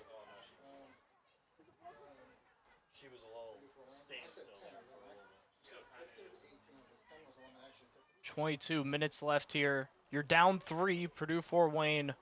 Might as well push it as hard as you can. Try and keep the ball near the center line. Put some opportunities up for an attack, because Ball State has shown that if Purdue just tries to play conservative, Ball State will push, press, and get in the way of these passes.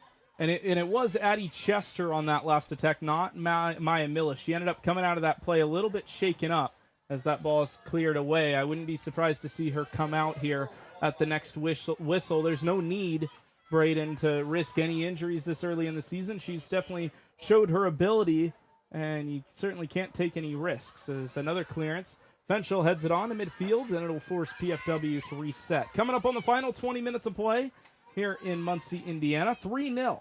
The Cardinals lead after Kaylin Vallow scores the first goal of the Ball State season off of the bench in the first half, and then Delaney Caldwell finds the score sheet not once, but twice in half number 2.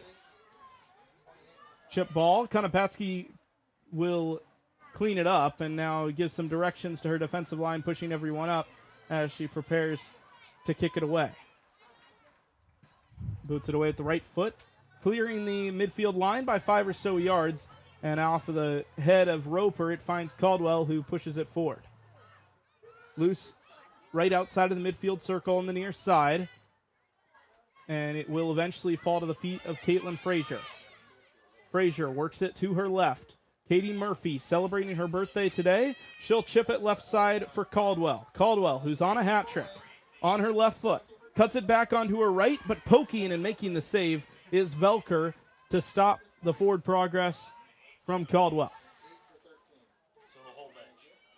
Ball State right back on the ball. Katie Murphy playing Roper. She has Chester, and she has Fenchel just on the top of the 18. Tries to get it to Chester, who is still hobbling. We have not had a whistle in the last 3 or 5 minutes. And Addie Chester with the grimace, still playing defense. But we will see how much longer she remains in this game. 5 Cardinals and 4 Mastodons set at the scoring table to come into this match. Low ball played by the defender, Kapala. And Webster working it back to the defensive line. They go all the way to the right for Velker. The ball finds finally out of play as it rolls out of bounds in front of the scores table, and now the mass exodus of substitutes comes in. Thanks, Ryan. That's nice. We will get you those substitutions when we can, but there are an awful lot of them, Braden. Yeah, at this point, 3-0, Ball State firmly in control of this one. Might as well send the reserves in and give your starters a rest before what will be a 3-match stretch with some high-level competition coming up. Back into play, Elena Quinn, who's into the game, feeds it left side. And a cross will come in. Low line drive trying to find Quinn, and they will say a corner kick. It was out over the end line before it could be cleared. And that ball is out onto McGalliard, and that time we can see it rolling down the road. There's no doubt about it. In fact, the car has had to slow down in order to not roll it over. It's still alive over there somehow. It's still rolling. I can tell you I will not be the one to go chase it down. Another corner coming for Ball State, as they have dominated the set-piece battle and as well as other aspects of this match. High arcing right-handed ball. Acadia Murphy, the first to get there for Ball State, but before she could put her head to it, PFW able to clear it away. The referee kind of getting in the way of that one. The referee will say play on. An opportunity to break on the counter, trying to find the left winger, and they will be unable to do so. Haley Hoskins into the game for the first time for PFW. She was trying to get there on the counter, but the ball was just a little too far out in front. That one's gone forever. It rolls around all the way back to Imes and back to the left side of the pitch for PFW to start over. 18 minutes to go in the 90. Ball State 3, PFW 0. Cardinals get a takeaway. Vallow One touch. Trying to get it to Elena Quinn on her debut. No, it's offside. The offside flag comes up.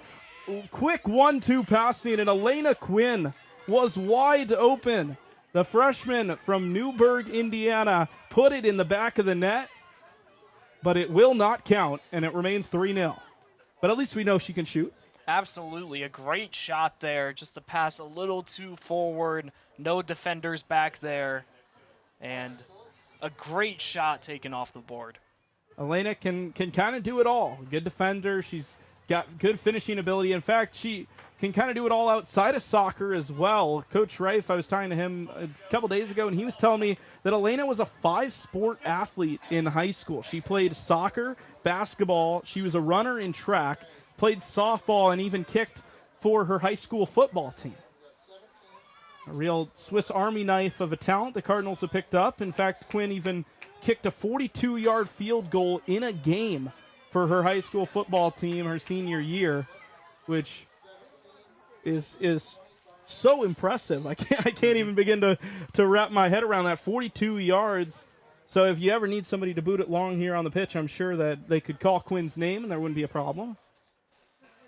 Now, I remember that making headlines when it happened. It was a big deal. Castle High School, she was the place kicker and nailed the 42-yard field goal, by the way. There was not much doubt right down the line. She's just a fantastic athlete, and she showed off that boot on that last shot attempt.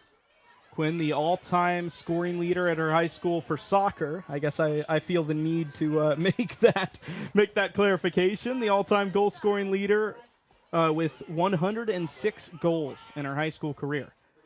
Nearly scores on her debut in a Ball State uniform. Now 16 minutes to go. PFW trail by 3, trying to make something out of this game. They give it away, and Tori Monaco into the match for the second time, tracks it down. They go back to the back line, and all the way back to Konopatsky goes the ball. They will start over. Ahern to the right side. And Ainsley Schofel, who got some action in the first half, playing right back here once again. She gives it Quinn. Trying to give her that overlapping run, but Quinn herself takes it down to the right wing. Tries to cut it back inside for LG Moncrief. Back to Quinn, who loses possession. Ahern gets it back. The center back, a little out of her comfort zone, will play it back to Schofel. Will allow her to cycle back into position. Pass goes into a double team. Caitlin Frazier stepping in and winning it back. But only so far as the near touchline. Haley Hoskins had possession of it for a moment, but lost the ball of her own accord, and it went out for a throw. 15 minutes to go, 75 in the books, and the Cardinals with another throw. Vallow, who scored the Cardinals opener. It pushes right wing. Elena Quinn tracking it down just in front of the corner flag. Loses possession, but wins it back. Quinn whips in the service, and it is headed clear. LG Moncrief trying to keep this attack alive. Right foot, a shot for Vallow, and it's blocked. Millis still in the game for the Cardinals. The captain loses possession, trying to win it back after the clearance. PFW working the other way, going right to left across the midfield line, playing a long vertical ball, trying to catch a runner, and it will roll all the way over the end line. And that's one of those balls that is very much aided by the turf, Braden, in trying to get out of play as far as the defensive team is concerned. But Jason Burr and the PFW Mastodons, they practice on natural grass. They have a natural grass field at PFW, and I asked him how that kind of factors in when you're training, knowing you're going to have to play on a turf surface and you can only recreate so much of that.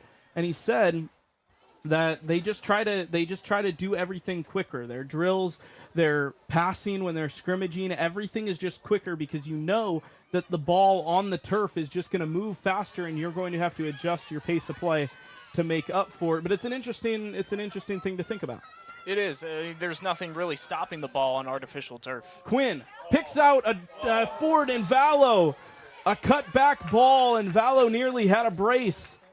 But instead, right into the awaiting arms of Jordan Imes, who makes save number 7 in this match.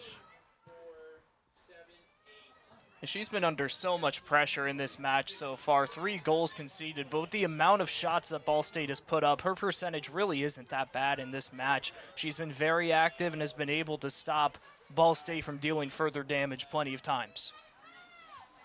78th minute of play at Briner Sports Complex, and it's Maya Millis on the ball for Ball State.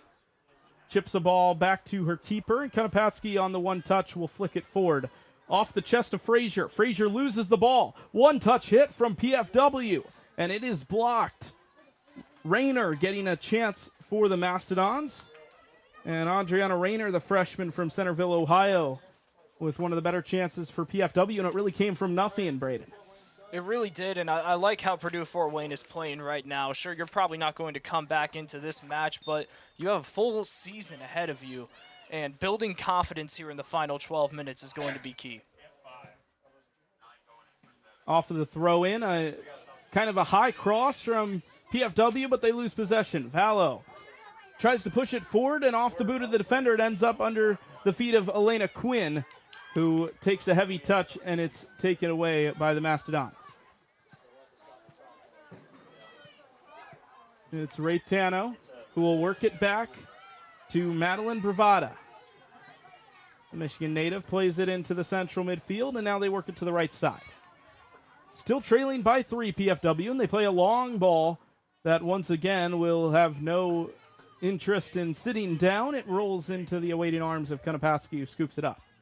Under 11.5 to go in the second half, with the Cardinals up by 3. And Griffin, you look at what's ahead for this Purdue Fort Wayne squad. Next up, they play at home twice, Illinois State and then Division II Tiffin. Then they go and play Eastern Illinois. Really, those are all matches that they're very capable of winning. So here, you might not take this one home, but anything that they can get in the final 11 minutes just builds on their potential and their confidence in themselves to go into this upcoming stretch and pull off some key out-of-conference wins. It's certainly a clear contrast from Ball State's upcoming schedule, with a couple of Power 5 opponents and Butler as well coming in. Should be a pretty solid test for this Ball State squad, which, as we mentioned earlier, has aspirations for a really quality season. Yeah, they go up against the bigs, literally Big Ten and Big East opponents, and playing those tough teams just builds on your confidence in an even bigger way. Once MAC competition comes around, you know, hey, we face teams that are tougher than these squads. Tori Monaco on the ball, trying to scoop it onto her left foot. It rolls onto the touchline, and a foul will be called. They're going to call a handball on PFW. The winger on the side there, I mean, from here we can't tell if it's on the touchline or just across it, but she picked up the ball as to sell to the referee, hey, this is out of bounds. The referee said, no, I'm calling it a free kick and a handball. So Ball State will have a dangerous free kick, just about even with the 18-yard box if the front line was to extend all the way to the edges. And it will be Maya Millis to take. Puts her right hand in the air, brings it down, and runs up. In-swinger ball in. Going out to claim it, and catching it airborne is Jordan Imes, as she encourages her team to go forward under 10 minutes here. 3-0. One touch passing for PFW. Try to break this midfield line of Ball State. They go left side quickly, beyond the defender. A chance for Haley Hoskins. She's into the 18. Pushes the ball back post, but there is no one there to claim it. It was a little too wide to have a shot at curling into the far post. She had a couple of runners, but Hoskins' ball just a little too far out in front, and it will be a goal kick. And she also had Ainsley Schofel crashing in from her far side. She knew that she didn't have the speed to outrace her to the goal, basically forced to send a pass through, and just no one was there for Purdue Fort Wayne crashing in to put up a goal. 9 minutes to go. The 82nd minute begins. And a throw in for PFW as Elena Quinn unable to track it down. Throw in from just about midfield here on the near side. Lobbing the ball forward, trying to run onto it, is Bello Raytano. And it rolls just over the touchline. It'll be another Ball State throw. after the Cardinals will make another substitution. The birthday girl is done. Katie Murphy, after a really solid showing, didn't quite find her name on the score sheet, but was very, very clinical in the midfield, trying to slow down the Purdue Fort Wayne attack and build stuff from the middle of the pitch. She exits. And another one of the freshmen, Nerpialski, comes in for the second time. Speaking of freshmen, Schofel clears it away, trying to find the North Carolina native Tori Monaco, but PFW win possession. They go right side. Allison Adams, who has played the full 82 and change. The long ball goes goalwards, but well wide, and another goal kick. Tough to tell if they were trying to shoot or if it was a cross, but it didn't really end up near the goal, as I'm sure they would have liked. There just wasn't enough Mastodons down low in the 18 to get a real opportunity there from far away. And that's just kind of been the story of the match so far, is the Mastodons struggling to get into the box and open up the opportunities offensively. It's just been all Ball State defense producing offense and defense shutting out Purdue Fort Wayne's offense. Cardinals 3, Mastodons nothing. 7.5 minutes to play in the 90 minutes. The Cardinals scoring via the first half goal by Kaylin Valleau and a brace in the second half from the left winger Delaney Caldwell. And there's just so much talent on this Ball State squad, going deep into their reserves all match long and still holding this Purdue Fort Wayne squad to 0 goals. There is so much potential for this Cardinal team. Delaney Ahern, who has played every minute today in her Cardinal debut, whisks the ball to the top of the 18 where it's headed away, all the way back out. And now a jostle for possession at midfield. That's Moncrief sliding in there and making the challenge to put it out of play. That earns a little bit of a cheer from her teammates on the bench. But PFW take the throw quickly. Elena Quinn trying to challenge the ball defensively. And now Tori Monaco will make a challenge. The ball's cleared away with some haste. And a loose ball picked up for PFW by Haley Hoskins and pushed right side for Rayner. PFW looking a little stronger now. One touch effort to try to put it on goal. It was Scarlett Webster who just really didn't get the best of contact on it. Had to hit it with the inside of her foot, and it rolled harmlessly in toward the keeper, Konopatski. There just hasn't been many clean opportunities for Purdue Fort Wayne. Even when they're putting shots up, they've been limited in their ability to get them on goal and really feel confident in the shots that they're taking. Konopatski with the ball at her feet, plays it far to the left side, where it is picked up. And now they move it forward. Elena Quinn trying to use the defender and spin around her. She does just that, but loses the ball when the help defense comes. Beth Lovelace in the midfield, the Kokomo, Indiana native, making an impact. And now PFW move forward. They push the ball toward the front of the box. Roper, with a little bit of a toe drag, keeps the ball away from the defense and clears it away when it is safe to do so. From the right side, Mia Jackson plays a low ball, trying to find Webster. It's cleared for the moment, but right back out to the right wing. Rayner pushes it. Raytano. And now to the left side. Raytano gets it back. Goes all the way to the corner for Weisbro. Weisbro on her right foot will curl it. Service toward the 18. Floating back post, a chance off the inside or out of the outside netting. Oh, it was a chance. It was the best chance, wasn't it, Braden, for the Mastodons today? Off the first time, pushing it near post, but unable to find the link up. A beautiful ball, though, from the substitute Weisbro. Really one of the first shots that Purdue Fort Wayne has had where it's just striker versus goalkeeper, and she just sailed it a little bit wide, a little more gas on that ball, and maybe it hits the back of the net, but instead still a goose egg up there for Purdue Fort Wayne, but they are still vying for goals. Certainly the first time that Purdue Fort Wayne has gotten completely behind the Ball State defense that has held so strong so far today. 4 minutes to go. Ball State 3, Purdue Fort Wayne 0 in the season opener. Another throw in for Purdue Fort Wayne. It'll be Rayner, Adriana Rayner. A one-hop throw, and a double team quickly comes from the Ball State defense. Rayner gets it back on her left, trying to work the ball to the 18, pushes it forward, but finally meeting the boot of the Ball State defender, who was able to clear it away. PFW looking to switch the play. Lob ball bounces into the 18, still loose, and PFW still working. The offside flag does go up as Rayner got caught in a tough spot. Or, excuse me, Scarlett Webster was the one that would have been whistled down for the offside.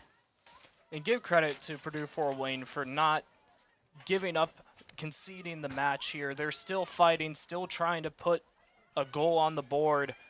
And it's a little too late to be able to push forward towards something, but they're still able to pry and keep trying.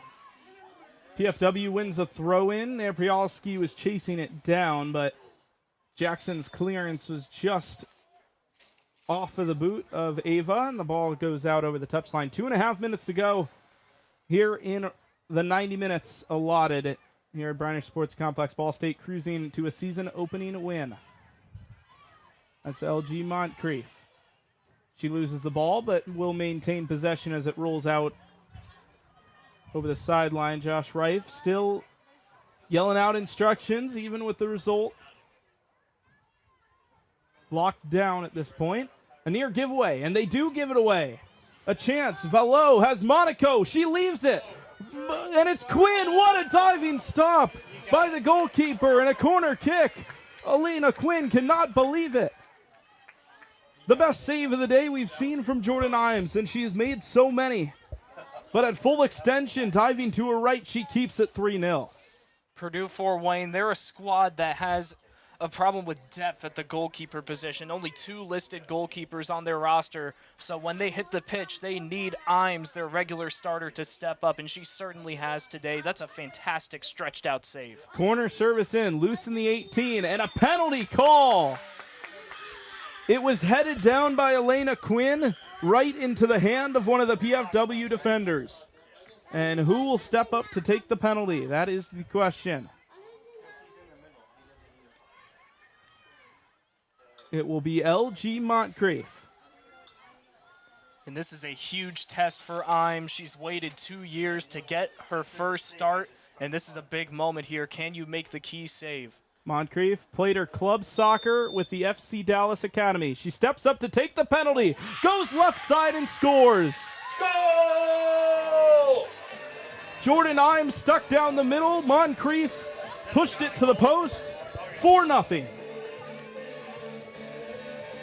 What a match for Ball State. LG Moncrief, the freshman, stepping up and making a huge goal on the penalty kick. This is a squad that didn't see a single penalty kick last season. They see one here in the first match and make the most of it. So the freshman from Frisco, Texas, scores a goal in her Cardinal debut. And as we tick down toward the final minute of play, celebrations can start to begin for Ball State, who will earn the win. They lead 4-0 here at their home pitch. Tonight's season opener. Imes will play it out. And the ball lobbed left side. Trying to chase it down. Just getting there to keep it in play is Weisbro. The ball will filter out toward the corner flag. It'll hit the corner flag and stay in play. Poked out and a throw in for Ball State. How often do you see that? Not very often. I'm going to be honest. That's the first time I've ever seen that. Well, there you go. A first for everything. Season openers tend to bring those out. 30 seconds to go as the ball's headed highwards. Tori Monaco fighting with Beth Lovelace, and Lovelace able to win possession off of Monaco. Monaco commits the foul and throws up her arms in frustration. A free kick for Purdue Fort Wayne. They whip it in, potentially the last chance of the night, and it is headed clear. Still an issue, a half volley taken, and it will head on to the field hockey pitch, and that will be the last action of this game as the final seconds tick off this clock. Full time here at the Briner Sports Complex. Ball State with a emphatic, dominating 4-0 win to kick off their 2024 campaign. They get the job done over the Purdue Fort Wayne Mastodons, who, while they had their chances, in the end were unable to find themselves a spot on the score sheet, and Ball State's constant press and attack were just too much to handle. And a great start to the season for Ball State. You come out game one, so much potential with your squad, ranked number 2 in the MAC preseason standings. A lot of hype around this unit. They come out, they put up 28 shots, 12 shots on goal, put 4 of them on the board, and a great way to start off the campaign. An impressive 28 shots, 8 shots from Purdue Fort Wayne, which is certainly not anything to hold your head down on, but 28 shots, just so much to deal with. Constant pressure from the Ball State Cardinals, and in the end, Purdue Fort Wayne unable to find a quality answer. Abby Jenkins and Grace Konopatsky, the 2 keepers for Ball State, both played well in the action that they received. It'll be an entertaining goalkeeper battle as this season winds down, with Bethany Mosier headed to Milwaukee. A question in the starting lineup is yet to be filled, so we'll see how that shakes out, but a lot of positive performances from the Cardinals. Kaylin Vallow nabbing the goal in the first game of the season for her. Delaney Caldwell picking up right where she left off. Caldwell last year was more of an assist taker last year.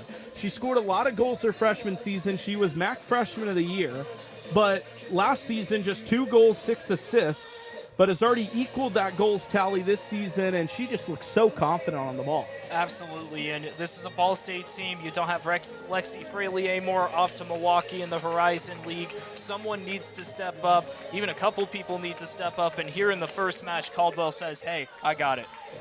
So looking ahead at the 2 schedules for these 2 teams, for Purdue Fort Wayne, as you mentioned earlier, Braden, the squad from Normal, Illinois, comes to Fort Wayne. Illinois State will take on PFW before the Tiffin Dragons head to Purdue Fort Wayne to take them on. It'll be a 2-game homestand before they head to Eastern Illinois to take on the Charleston squad. And for the Ball State team on the other side, they will host the Indiana Hoosiers on Tuesday evening. You can catch that game on ESPN Plus, as the Cardinals will take on the Indiana Hoosiers right at the Briner Sports Complex. Then they head on a 3-game road trip, which will include visits down to Indianapolis to take on the Butler Bulldogs before heading to Ann Arbor, Michigan to take on Big Blue and the Michigan Wolverines. The road trip wraps up with a trip to Austin Peay before coming home for a homestand. So we'll catch back with you when that rolls around, but until then, that'll do it for our coverage. Any final thoughts, Braden? I will say, next game against IU, winning on the road is massive, but winning a big game at home, that can do numbers for your confidence. And with the Hoosiers coming in, the State College against Ball State in Muncie, if the Cardinals can pull off a win there, there's no telling how far this squad can go. Well, the Cardinals will look to maintain a little bit of momentum and find themselves a result against one of the Big Ten's finest. But until then, that will do it for our coverage. For Braden Carroll, I'm Griffin Leonard saying so long from the Briner Sports Complex, where the Ball State Cardinals defeat the Purdue Fort Wayne Mastodons by a score of 4-0 to kick off the 2024 campaign. We'll see you next time on SportsLink Digital Radio. This has been a production of SportsLink Digital Radio.